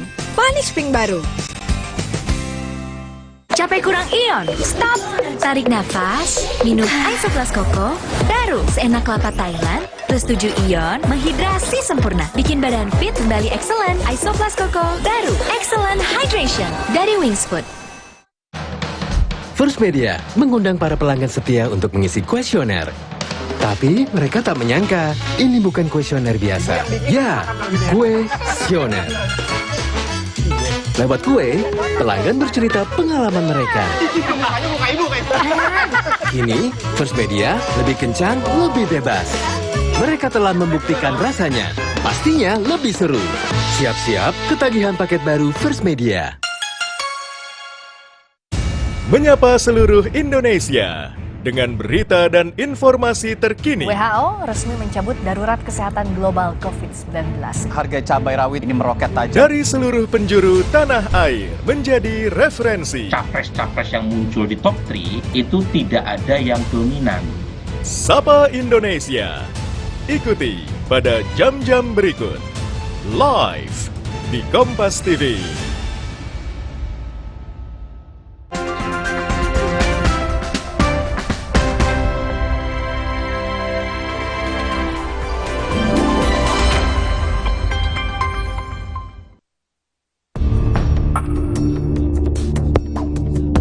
Perkembangan teknologi semakin pesat membantu industri-industri semakin mudah menyelesaikan pekerjaan mereka dan hanya sedikit membutuhkan tenaga kerja di dalam revolusi industri. Menurut World Economic Forum dalam laporan Future Jobs, kecerdasan buatan akan menggantikan pekerja selama 5 tahun ke depan. Sebanyak 83 juta pekerjaan menghilang hingga 2027 mendatang yang dipengaruhi perkembangan teknologi AI. Sekitar 23% pekerjaan terdisrupsi oleh perkembangan AI yang memainkan peran kunci. Pemerintah melalui Kementerian Riset Teknologi dan Pendidikan Tinggi menilai pentingnya mengembangkan kemampuan generasi bangsa agar dapat menghadapi industri 4.0. Hanya saja dibutuhkan kreativitas, keberanian, inovasi, bisa menciptakan lapangan-lapangan pekerjaan baru tadi. Kemampuan berpikir kritis, bernalar kritis, kemampuan untuk logika yang kuat, kemampuan mathematical thinking, kemampuan matematika, kemudian ya tentu kreativitas yang didasarkan pada kemampuan bernalar kritis tadi, serta problem solving dengan kompleksitas yang semakin tinggi pula. Di lain pihak, Ketua Umum Kadin Arsyad Rashid menjelaskan bahwa manusia tidak akan pernah tergantikan dan pentingnya kemampuan sumber daya manusia agar dapat menghadapi perkembangan teknologi. Kalau kita bicara mengenai digitalisasi, apalagi kita bicara pada hari ini mengenai artificial intelligence, ya, memang kita boleh mengatakan bahwa we will not replace human, dan saya percaya ini PR besar kita. Jadi PR besar kita sekali lagi melakukan pemetaan terhadap skill yang dibutuhkan ke depan. Yang kedua adalah memastikan bagaimana kita membangun sumber daya manusianya untuk memastikan having the right skill of the future. Sementara itu, sejumlah masyarakat yang mengetahui AI tidak merasa khawatir digantikan, melainkan mereka mulai bersiap untuk mengembangkan sejumlah kemampuan yang dibutuhkan dalam industri 4.0. Kalau dalam pekerjaan saya sehari-hari, misal dalam editing video itu ada beberapa AI kan yang dapat membantu seperti itu. Nah sebenarnya sih dalam perkembangan saat ini, sepemahaman saya dan sepengetahuan saya sih, saya rasa AI ini masih cukup membantu gitu dan sangat membantu malah untuk mempercepat beberapa proses editing. Untuk antisipasinya tentunya hal-hal kayak gini gak bisa dinafikan ya, tentunya perkembangan teknologi akan terus berganti dan semakin maju. Mungkin antisipasinya yaitu dengan cara aware sama perubahan yang ada dan aku bisa memaksimalkan kemajuan teknologi itu untuk juga mendukung pekerjaanku. Jadi lebih aware dan juga memanfaatkan perkembangan-perkembangan itu? Ya, kita harus bersiap diri menghadapi tantangan-tantangan itu. Salah satunya ya kita harus upgrade skill, ataupun kemudian juga kita harus justru menggunakan teknologi itu. Siapa tahu teknologi itu juga bisa membantu pekerjaan kita ke depannya, dan juga akhirnya kita bisa mengimplementasikan teknologi-teknologi tersebut dalam pekerjaan kita. Sementara itu, pengembangan AI membuat sejumlah perusahaan melakukan pemutusan hubungan kerja atau PHK di Amerika. Seperti Google melakukan perampingan karyawan sebanyak 6% atau 12.000 orang demi mengembangkan AI. Sejumlah perusahaan besar yang memanfaatkan teknologi seperti Amazon, Meta, IBM, dan Microsoft juga berniat merampingkan para pekerja. Dampak dari pengembangan kecerdasan buatan tersebut telah menyasar puluhan ribu pekerja di negeri Paman Sam. Hal tersebut tak hanya menjadi mimpi buruk bagi para pekerja di perusahaan raksasa teknologi, dan juga membuat The Godfather of AI, Geoffrey Hinton, mengundurkan diri dari pekerjaannya. Karena khawatir kecerdasan buatan bisa berbahaya jika berada di tangan orang jahat. Meski raksasa-raksasa teknologi mulai merumahkan ribuan pekerja demi mewujudkan impian bisnis mereka, pada dasarnya manusia tidak akan pernah tergantikan dengan kecerdasan buatan. Karena sejatinya mereka lah yang mengembangkan hal itu. Tingkatkan kemampuan personal agar mampu menantang zaman. Gracia Adur, Valentina Sitorus, dan Tim Liputan Kompas TV, Jakarta. Jika banyak pekerjaan akan terdisrupsi dan hilang karena AI, bagaimana nasib pekerja di Indonesia? Kami akan berbincang pagi ini bersama dengan Guru Besar Ilmu Komputer Sains Universitas Sampurna, Bapak Teddy Mantoro. Selamat pagi, Prof. Teddy. Selamat pagi, Bu Glenis. Ya, ini yang menjadi sorotan AI. Terancamkah kami, para pekerja-pekerja di Indonesia, dengan kehadiran kecerdasan buatan ini, Prof? Ya, dari sisi teknis, tentu saja ada bagian-bagian selalu saja kita perhitungkan sebagai hal yang negatif yang seperti disampaikan ya. Pekerjaan-pekerjaan yang rutin gitu tentu saja akan dioptimasi oleh AI begitu. Tapi juga kita harus lihat gitu ya, AI ini sebetulnya tidak memiliki kemampuan yang nyata gitu ya, yang langsung bisa mengancam manusia atau kita lah gitu. Saya posisinya optimistik gitu ya.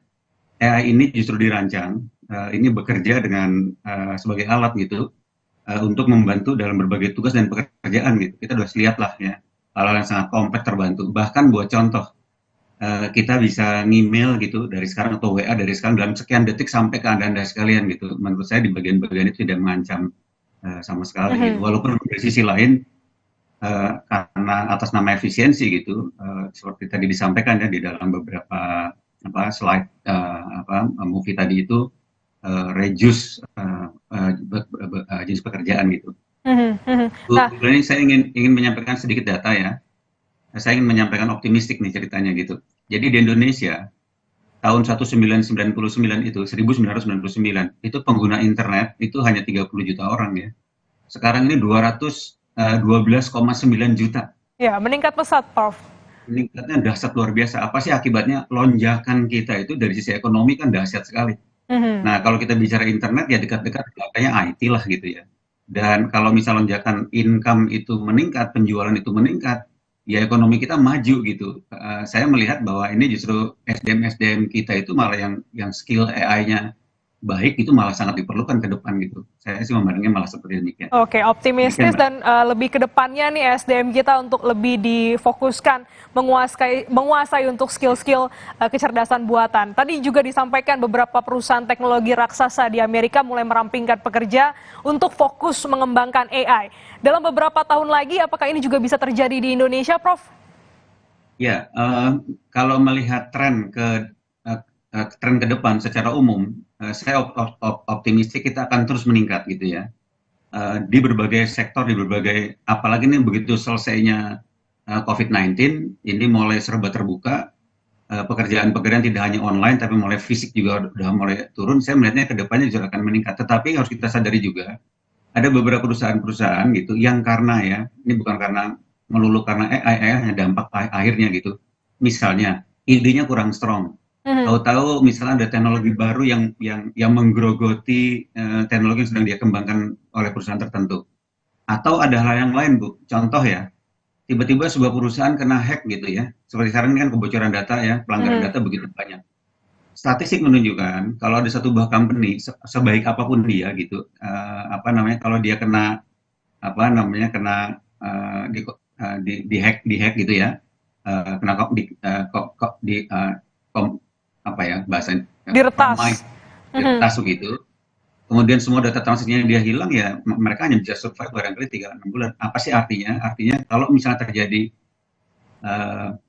PHK yang besar gitu, itu mungkin penyebabnya tidak hanya AI gitu. Ada hal-hal yang lain. AI hanya berdampak kecil menurut saya sih di Indonesia ya pada umumnya ya. Oke. Ya, tadi kan juga kita fokus untuk sepakat bahwa manusia tidak akan tergantikan dengan kecerdasan buatan, pemerintah perlu fokus, universitas juga perlu fokus. Prof, kemampuan apa yang harus ditingkatkan para pekerja supaya siap untuk menghadapi serbuan AI ini? Ya, banyak sekali. Kata kuncinya tentu aja harus menghadapi ancaman ya. Ancaman ini kan luas sekali, Bu. Dari mulai ini belakangnya AI gitu ya. Kalau saya melihatnya ada ipolexos Budhan kami itu. Dari sisi ideologi ada ancaman di sana, dari ekonomi ada ancaman di sana, politik terutama banyak sekali dan sebagainya. Kita mau pemilu ya Bu ya. Ini bayangkan kalau para partai-partai besar ini menggunakan seperti yang dilakukan oleh Amerika ya. Cambridge Analytica itu belakangnya AI itu. Itu justru kan bicara. Nah, pertanyaannya tadi kan skill apa yang diperlukan gitu ya. Jadi AI sebagai perangkat sebenarnya kan itu idenya ingin mengikuti kecerdasan manusia gitu ya. Dan tidak hanya itu, bahkan bisa lebih dari kemampuan manusia sendiri ya. Tapi basicnya seperti demikian. Ini sebetulnya kalau saya lihat gitu, ya kemudian skill-skill itu ya mulai merambah ke titik-titik yang berikutnya. Contoh, AI di dalam telekomunikasi, ya AI di dalam networking misalnya. Jadi waktu belajar networking tidak hanya sekedar networking nih. AI di dalam database, ujung-ujungnya menjadi data mining, ujungnya menjadi data analisis dan sebagainya gitu ya. Kemudian, jadi terutama di cyber security ya Bu, saya sih lebih ke sana. AI dalam cyber security sangat-sangat diperlukan gitu untuk memprotek perusahaan-perusahaan yang ada di dalam negeri gitu.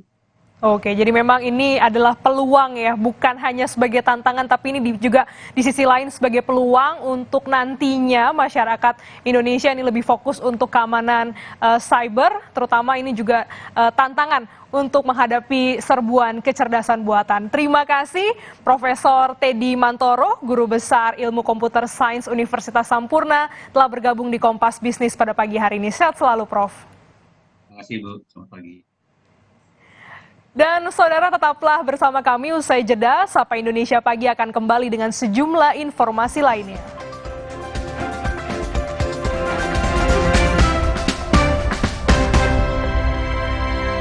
Rebutan gelar juara DFB Pokal dimulai. Laga panas, syarat teknik dan taktik, serta atensi bagi pecinta sepak bola akan tersaji. RB Leipzig, semangat juang pasukan di Rottenbulen bersama Timo Werner CS bertekad meraih gelar juara DFB Pokal 2 musim berturut-turut. Tren positif dari Die Adler Eintracht Frankfurt bersiap mendominasi dan menjadi juara baru. Final DFB Pokal RB Leipzig versus Eintracht Frankfurt, Minggu 4 Juni, live di Kompas TV. Komisi Pemberantasan Korupsi membentuk percontohan 10 desa anti korupsi sebagai salah satu kampanye gerakan anti korupsi ke seluruh Indonesia. Dengan tata kelola pemerintah desa yang bersih, diharapkan pembangunan di desa berjalan optimal dan mampu meningkatkan kesejahteraan masyarakat desa. Selengkapnya, ikuti Oase Indonesia Desa Anti Korupsi, Kamis 25 Mei pukul 9:30 pagi di Kompas TV. Dipersembahkan oleh Mayora Milven. Bukan mie biasa, pembuatannya di oven bukan digoreng. Air rebusannya jernih, bumbunya medok, mie-nya lurus, enak diseruput, lebih kenyal, sehat lagi. Mie oven, inovasi Mayora. 7 larangan dan pelanggaran berat anggota TNI. 1. Penyalahgunaan senjata api dan amunisi bahan peledak. 2. Penyalahgunaan narkoba, baik sebagai pengedar maupun pengguna. 3. Desersi dan insubordinasi. 4. Perkelahian dengan rakyat antara anggota TNI dan Polri. 5. Pelanggaran susila. 6. Penipuan, perampokan, dan pencurian. 7. Perjudian, backing, illegal logging, dan illegal mining. Patuh hukum dan setia negara adalah sumpah Tentara Nasional Indonesia.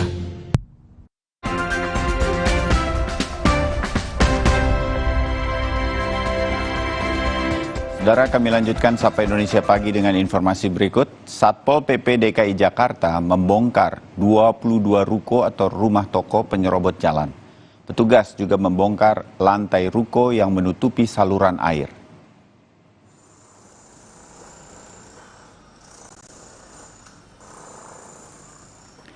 Sederet ruko yang diketahui memakan badan jalan di kawasan Jalan Niaga Pluit, Jakarta Utara, akhirnya dibongkar oleh Satpol PP DKI. Sebanyak 22 ruko sudah dibongkar, sementara ada 16 ruko lain yang akan diselesaikan pembongkarannya secepatnya pada hari ini sampai besok. Pembongkaran tidak hanya dilakukan di bagian area bawah ruko yang menutupi saluran air, tetapi juga atap ruko yang dinilai tidak sesuai dengan izin dan aturan yang berlaku di Pemprov DKI.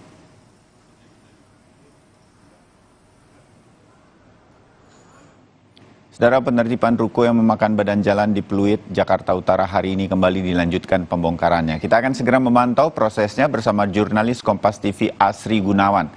Asri, selamat pagi. Saya lihat di latar belakang ini sudah dimulai lagi kah pembongkaran ruko-ruko yang melanggar aturan dari Pemprov DKI? Asri? Iya Bayu, jadi untuk pagi hari ini per jam 9 tadi sudah ada pengecekan dari beberapa personel Satpol PP untuk kemudian nantinya bisa melakukan pembongkaran. Nah, kalau yang sudah berlangsung saat ini memang pembongkaran secara mandiri oleh pihak pemilik ruko.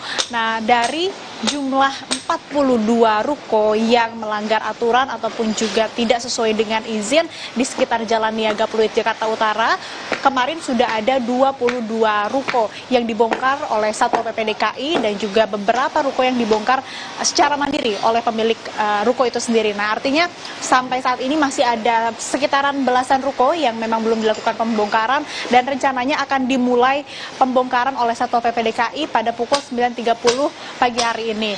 Nah, yang perlu dicermati, Bayu dan juga saudara, pembongkaran ini bukan pembongkaran ruko secara keseluruhan, namun hanya bagian bangunan ruko yang menyalahi aturan yang tidak sesuai dengan izin.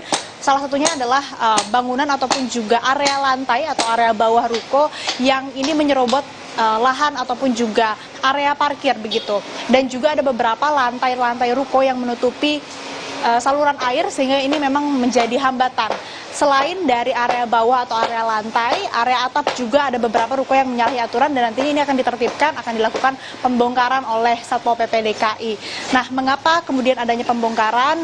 Ini sebelumnya sudah ada laporan dari Ketua RT yang melaporkan adanya penyerobotan lahan di Jalan Niaga Pluit, Jakarta Utara, dan akhirnya dari pihak Pemkot Jakarta Utara ini melakukan imbauan kepada pemilik ruko khususnya untuk melakukan pembongkaran ataupun juga menertibkan bangunannya dan diberi waktu 4 hari dari hari Jumat sampai dengan hari Selasa kemarin. Namun karena memang masih banyak sekali pemilik ruko ataupun juga ruko yang belum ditertibkan, belum melakukan pembongkaran mandiri, akhirnya Satpol PP DKI melakukan pembongkaran di hari kemarin, Selasa kemarin begitu, hari Rabu kemarin maksud kami, dan sudah ada 22 ruko yang dibongkar. Sisanya tinggal belasan lagi dan sebelumnya ini sempat terjadi kendala ataupun juga konflik Bayu dan saudara karena dari pihak pemilik ruko ini mengatakan sebaiknya ada diskusi terlebih dahulu ataupun juga pembicaraan terlebih dahulu, tidak serta-merta langsung melakukan laporan begitu terkait dengan penyerobotan lahan. Nah, ini konfliknya antara pemilik ruko dengan ketua RT dan juga ada beberapa pemilik ruko yang mengaku terhambat begitu aktivitasnya dan juga jualannya begitu, sehingga memang ini menjadi PR dan juga menjadi konflik yang terjadi saat ini antara pemilik ruko dengan juga ketua RT dan baik itu Satpol PP DKI. Namun memang sesuai dengan yang disampaikan oleh Wali Kota Jakarta Utara bahwa memang bangunan ataupun juga beberapa ruko yang berada di Jalan Niaga Jakarta Utara ini memang menyalahi aturan sehingga memang perlu ditertibkan untuk kemudian bisa mengembalikan fungsi jalan khususnya bagi bangunan-bangunan atau ruko-ruko yang menggunakan lahan ataupun juga menggunakan jalan yang seharusnya ini bisa menjadi untuk kantong parkir dan juga bisa memperlebar atau memperluas jalan sebagaimana mestinya. Bayu. Baik, Asri Gunawan, terima kasih laporan Anda dari Pluit, Jakarta Utara. Saudara, Dalam program Cerita Militer Kompas TV, Komandan Kodim 1208 Sambas, Letnan Kolonel Infanteri Dadang Armada Sari mengadakan kegiatan TMMD yang ke-116 yang merupakan TMMD reguler. Dalam kegiatan ini, Kodim 1208 Sambas didukung secara anggaran dari pemerintah daerah Kabupaten Sambas dengan wilayah yang berada di perbatasan dengan Malaysia.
Nah, saudara, saksikan selengkapnya cerita militer yang akan membahas TMMD tadi, TNI Manunggal Membangun Desa, yang akan tayang pada Sabtu pukul 3 sore hanya di Kompas TV. Selanjutnya kami akan hadirkan beberapa informasi lain untuk Anda di bagian akhir Sapa Indonesia Pagi. Tetap bersama kami.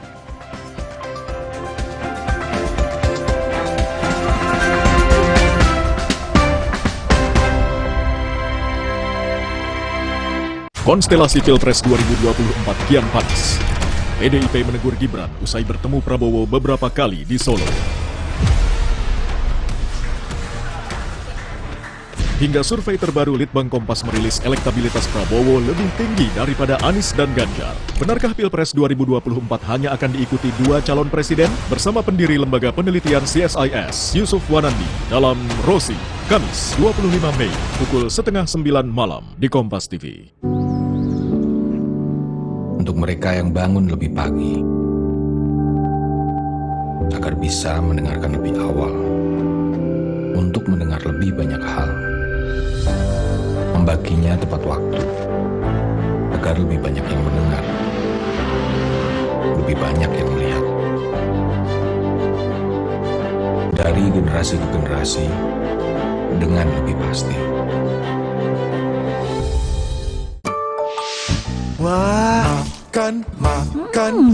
Udah nggak takut kolesterol naik nih. Kan habis makan langsung Benecol. Plan Stanol Esternya, hajar kolesterol dari makanan yang habis kita makan. Nutri Benecol. Hamil. Yeay! Tahukah Ibu, protein penting untuk pembentukan organ tubuh bayi. Prenagen Mami sumber protein, DHA, dan asam folat. Nutrisi lengkap untuk ibu dan buah hati. Rasanya enak, tidak enak, nggak bikin gemuk. Perebutan gelar juara DFB Pokal dimulai. Laga panas, syarat teknik dan taktik, serta atensi bagi pecinta sepak bola akan tersaji.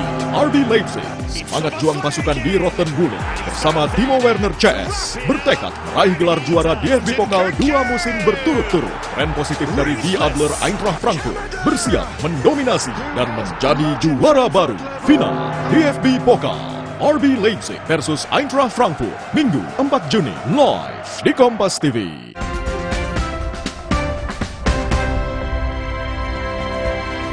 Ada beberapa berita olahraga di bagian akhir Sapa Indonesia Pagi, salah satunya dari Paris Saint-Germain, PSG, yang tinggal selangkah lagi untuk merengkuh gelar juara Liga Prancis ke-11 musim ini. Namun para pemain mega bintangnya kabarnya akan meninggalkan klub tersebut setelah Kylian Mbappe menolak untuk memperpanjang kontrak yang akan berakhir pada Juni 2024. Waduh, Messi juga udah pamit kan? Messi tampaknya memang akan ganti benua kayaknya sebentar lagi ya. Ke Asia. Pelatih PSG Christopher Galtier menempatkan skuad PSG menjalani latihan ringan hari Rabu menjelang laga terakhir Liga Prancis di Strasbourg. PSG kini unggul 6 poin di klasemen umum dari saingannya Lens dan memiliki selisih gol yang superior. Hingga skuad PSG hanya butuh 1 poin di laga hari Sabtu untuk bisa merengkuh gelar Ligue 1 Prancis ke-11. Ini akan menjadi gelar ke-9 Le Parisien dalam 11 tahun terakhir. Namun kini PSG pasrah akan kehilangan Lionel Messi di akhir musim dan Neymar yang mungkin juga akan pergi meninggalkan klub. Ditambah lagi Kylian Mbappe dilaporkan menolak opsi perpanjangan kontrak hingga 2025. Ini artinya Mbappe akan berstatus free agent akhir musim 2024. Nah, klub mana di Indonesia yang akan mengambilnya?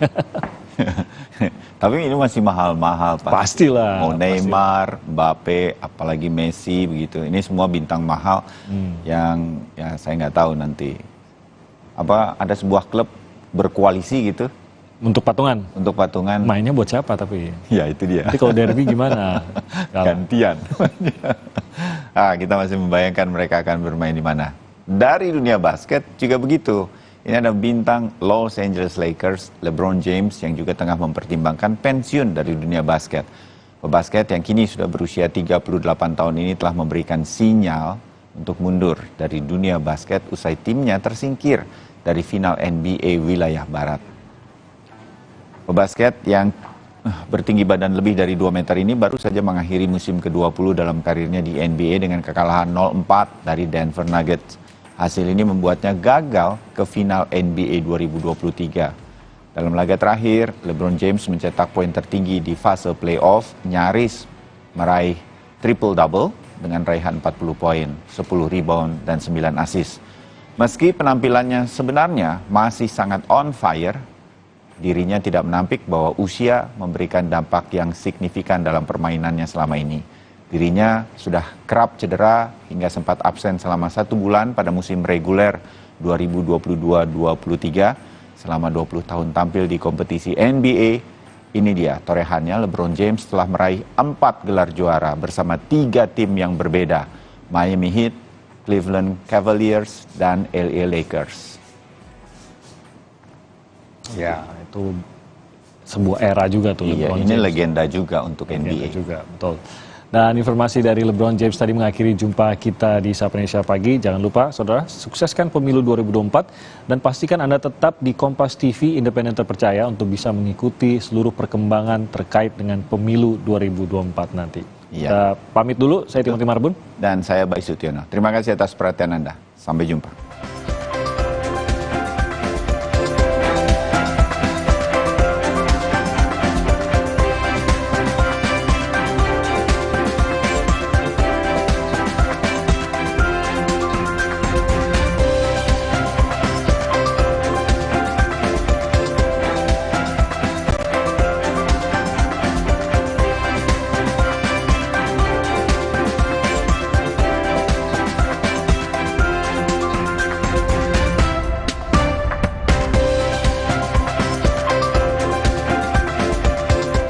Kompas TV, televisi berita independen terpercaya, senantiasa menghadirkan tayangan unggulan terbaik.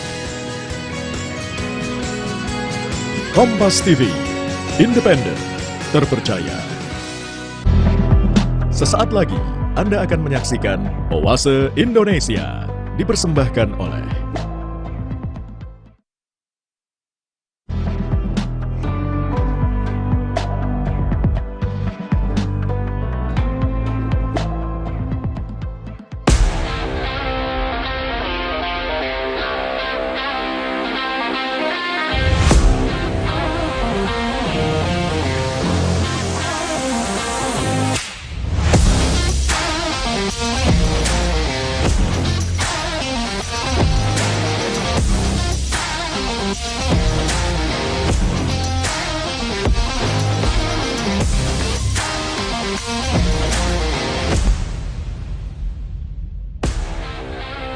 Sejak Undang-Undang Nomor 6 Tahun 2014 tentang Desa atau Undang-Undang Desa diterbitkan, pemerintah desa memiliki peran strategis dan sentral dalam pembangunan di daerah.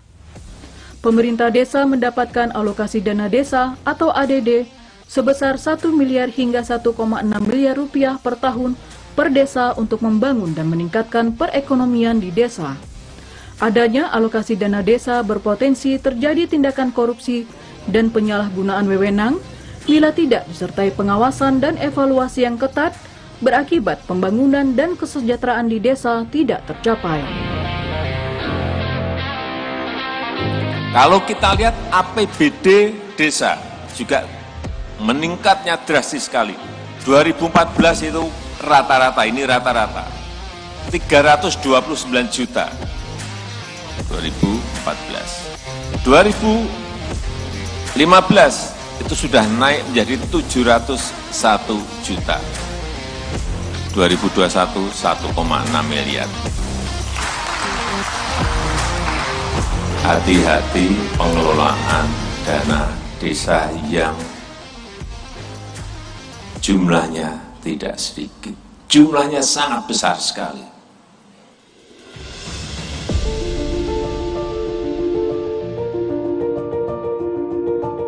Untuk mencegah tindakan korupsi dan penyelewengan dana desa, mulai tahun 2022, Komisi Pemberantasan Korupsi KPK bersama kementerian dan lembaga terkait lainnya menginisiasi program percontohan desa anti korupsi bertujuan menumbuhkan akuntabilitas, transparansi, serta kolaborasi antara pemerintah dan masyarakat dalam proses perencanaan dan pengawasan pembangunan desa. Program Desa Anti Korupsi itu adalah program yang diinisiasi oleh KPK, ya, bekerja sama dengan Kementerian Desa, Kementerian Dalam Negeri, kemudian Kementerian Keuangan, dan juga para pemerhati dan konsultan. Kemudian kita membentuklah namanya Program Desa Anti Korupsi. Program Desa Anti Korupsi itu sendiri kita bentuk tentunya ada beberapa alasan atau yang mendasari. Yang pertama tentunya kita mendasari berdasarkan landasan yuridis yang ada. Yang pertama adalah adanya Undang-Undang Nomor 6 Tahun 2014 tentang Desa, di mana kita ketahui bersama bahwa dengan adanya undang-undang tersebut, ya, di desa tentunya memiliki peran yang sentral dan sangat penting dalam pembangunan di desa. Mereka mengelola sendiri sistem pemerintahannya, mereka mengelola sendiri anggarannya, mereka mengelola sendiri bagaimana membangun desanya yang baik. Kemudian yang kedua adalah adanya Undang-Undang KPK sendiri. Di dalam pasal 6, ya, pasal 6 huruf A, Undang-Undang 19 tahun 2019 tentang perubahan kedua Komisi Pemberantasan Korupsi, di sana dijelaskan bahwa Komisi Pemberantasan Korupsi bertugas, ya, melakukan tindakan-tindakan pencegahan sehingga tidak terjadi tindak pidana korupsi. Kemudian yang ketiga terkait landasan yuridisnya, kita ketahui bersama bahwa sejak Undang-Undang Desa diterbitkan dari 2015 sampai dengan 2021 itu ada 601 kasus dengan 686 tersangka. Artinya apa? Ya, inilah aparat desa yang melakukan korupsi. Ya, ternyata pengelolaan anggaran, pengelolaan sistem pemerintahan di desa itu ternyata ada korupsinya juga. Nah, inilah yang menjadi landasan yuridis kita, landasan sosiologisnya. Yang pertama, ya, sejak Undang-Undang Desa diterbitkan nomor 6 tahun 2014, 2015 sampai dengan 2021 atau sampai dengan 2022, pemerintah telah menggelontorkan uang dana desa, ya, sebesar 468 triliun sampai dengan 2022. Ya, kalau sampai dengan 2021 itu 401 triliun, kan gitu. Tentunya harapannya masyarakat akan semakin sejahtera. Dalam pemilihan desa percontohan, terdapat 5 komponen dan 18 indikator sebagai prasyarat menjadi desa anti korupsi.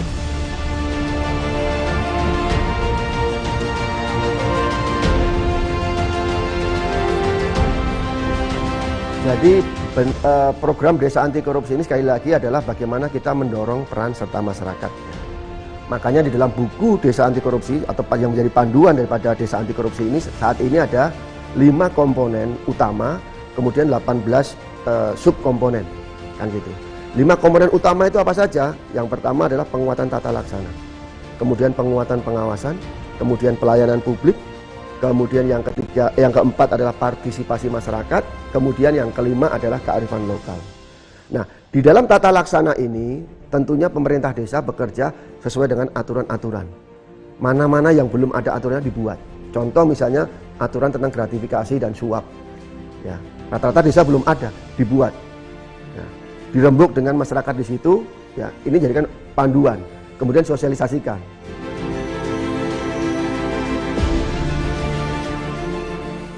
Sebagai bentuk sosialisasi, pemerintah desa bersama kementerian dan lembaga terkait lainnya membentuk tim pendamping desa. Pada dasarnya sebenarnya secara umum panduan atau pedoman desa anti korupsi ini kita sampaikan pada seluruh desa di Indonesia, termasuk melalui pemerintah daerah baik kabupaten maupun provinsi. Harapannya adalah ini bisa tersosialisasi juga dengan baik, masyarakat juga paham. Inilah yang dimana dengan desa anti korupsi. Maka kita juga punya pendamping desa. Pendamping desa ada 35.000, itu tersebar di seluruh Indonesia juga. Paling tidak mendampingi di setiap kecamatan, di setiap desa, paling tidak 2 desa, 3 desa 1 pendamping. Ini juga diharapkan untuk ikut juga mensosialisasikan, sehingga walaupun tahun 2022 itu ngambil 10 percontohan dan sekarang tahun 2023 mau 22 percontohan, tapi tidak hanya terbatas pada itu sebenarnya. Silakan juga yang lain karena memang ini keterjangkauan ya. Kita harapkan ini juga bisa semua desa itu menggerakkan untuk itu. Maka dinas PMD, inspektorat yang ada di daerah, termasuk siapapun yang punya kepedulian terhadap desa ini untuk punya ruang yang sama untuk melakukan sosialisasi. Melalui berbagai tahapan, pada tahun 2022 terpilih 10 desa anti korupsi dari 10 provinsi.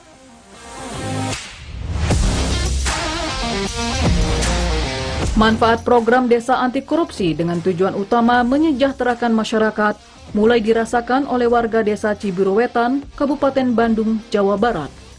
Peran aktif pemerintah daerah dan masyarakat dalam menjalankan program desa anti korupsi mampu membawa inovasi dalam tata kelola pemerintahan dan layanan publik yang transparan, akuntabel, dan berintegritas.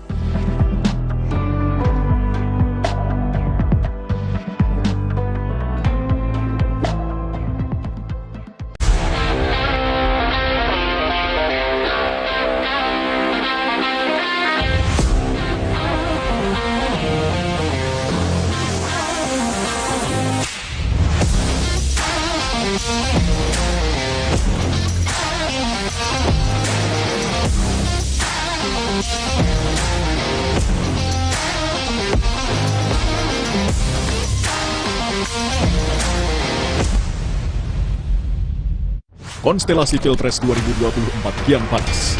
PDIP menegur Gibran usai bertemu Prabowo beberapa kali di Solo.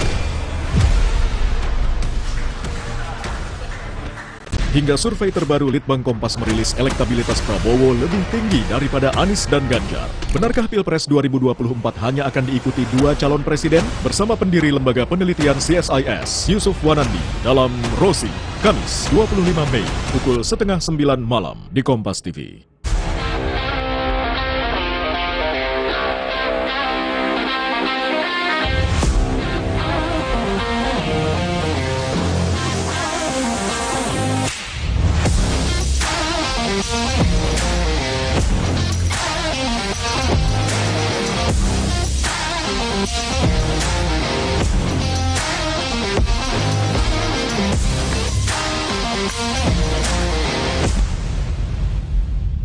Perebutan gelar juara DFB Pokal dimulai.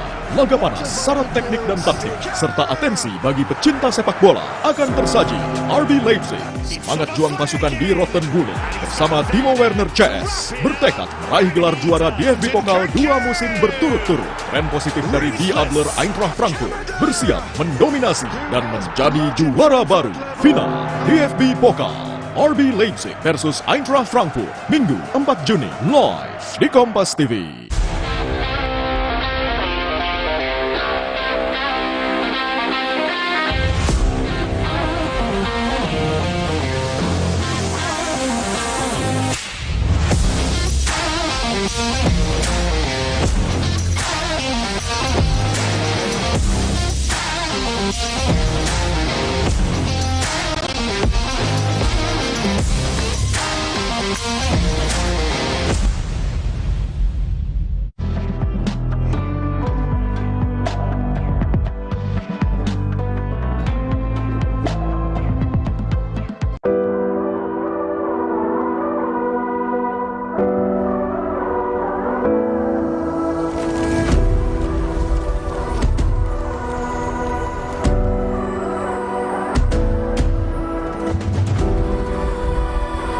Cibiru Wetan, desa yang berlokasi di bagian utara Kabupaten Bandung, merupakan salah satu desa dari 10 desa yang terpilih sebagai desa anti korupsi.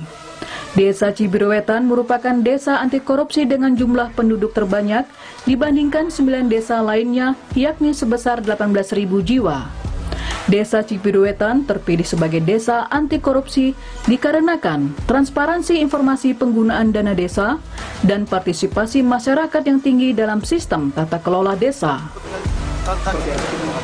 Pada waktu proses awalnya bahwa kami kedatangan petugas dari KPK RI yang mana langsung ke rumah dinas saat itu menanyakan desa-desa mana saja yang tentunya bisa dijadikan desa percontohan di anti korupsi. Saya mengusulkan pada waktu itu 2 desa, ya tidak tiga desa, hanya 2 desa. Pertama desa Ciburial, yang kedua desa Cibiru Wetan. Nah pada saat itu juga petugas yang ditugaskan oleh KPK RI itu langsung mendatangi 2 desa, bahkan menginap hampir dalam waktu 3 hari 3 malam, ya melihat langsung kondisi desa Ciburial dan juga desa Cibiru Wetan, yang tentunya dari 2 desa ini sehingga datang lagi kepada saya menyampaikan bahwa ternyata nilai bobot di antara 2 desa itu hanya desa Cibiru Wetan yang saat itu masuk kepada kategori layak, ya. Nah setelah itu dikategorikan layak, maka memutuskan desa Cibiru Wetan sebagai desa percontohan anti korupsi.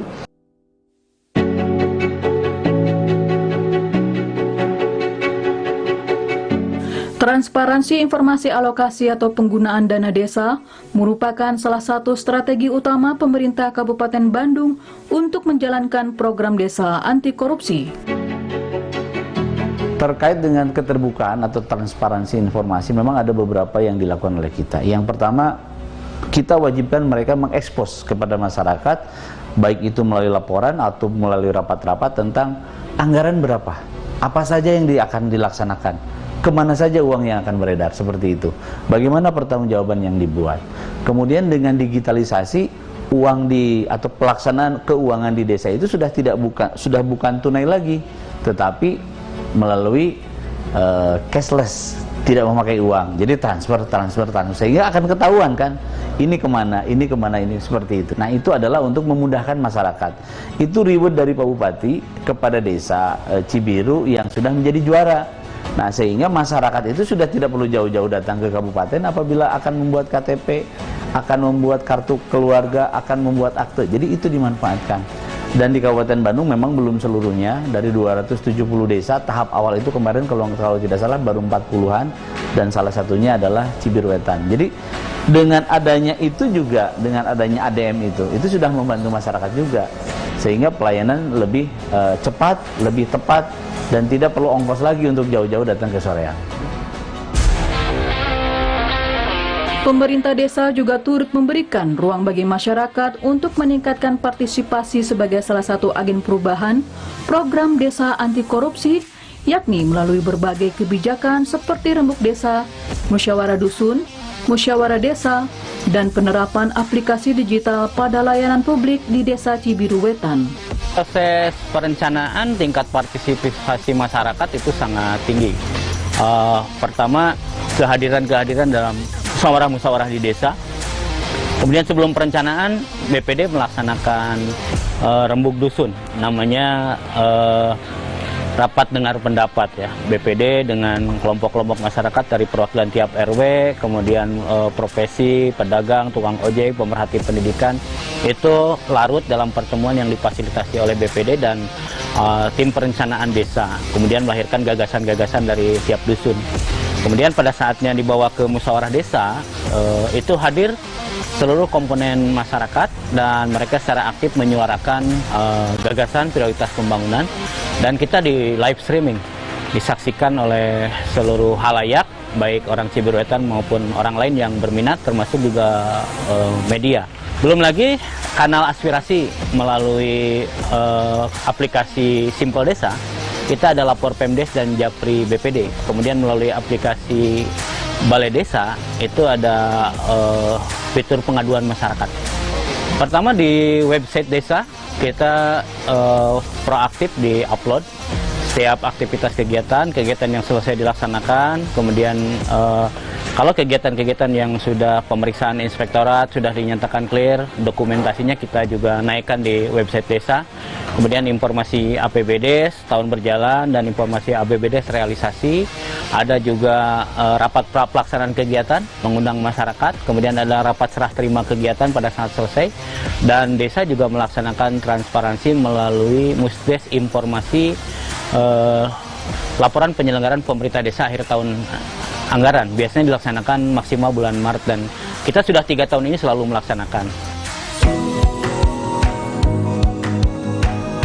Berbagai kebijakan dan ruang diberikan pemerintah Kabupaten Bandung kepada masyarakat, terbukti mampu meningkatkan layanan publik dan peran serta masyarakat.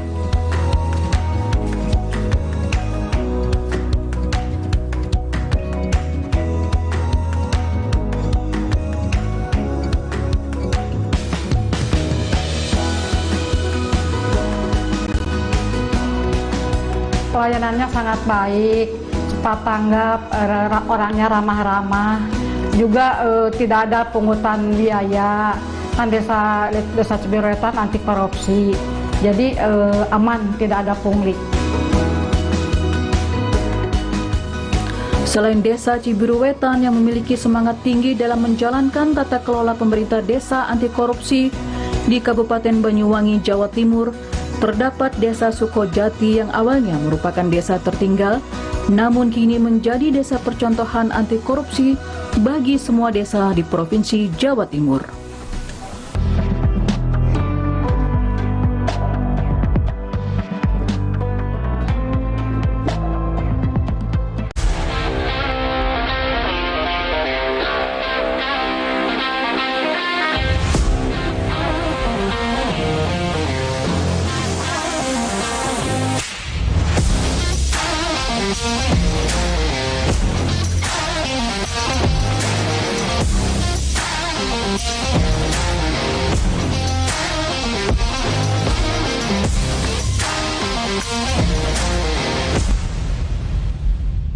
Perebutan gelar juara DFB Pokal dimulai.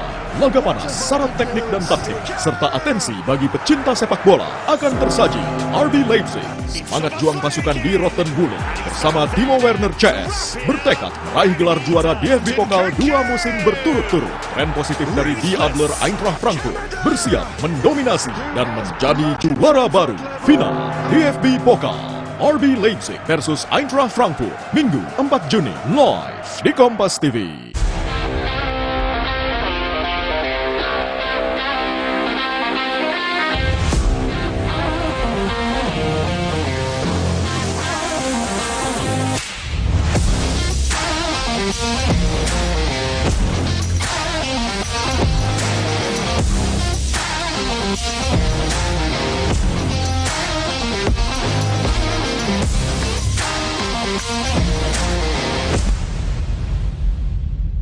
Konstelasi Pilpres 2024 kian panas. PDIP menegur Gibran usai bertemu Prabowo beberapa kali di Solo. Hingga survei terbaru Litbang Kompas merilis elektabilitas Prabowo lebih tinggi daripada Anies dan Ganjar. Benarkah Pilpres 2024 hanya akan diikuti 2 calon presiden? Bersama pendiri Lembaga Penelitian CSIS, Yusuf Wanandi, dalam Rosi, Kamis 25 Mei, pukul 8:30 malam di Kompas TV.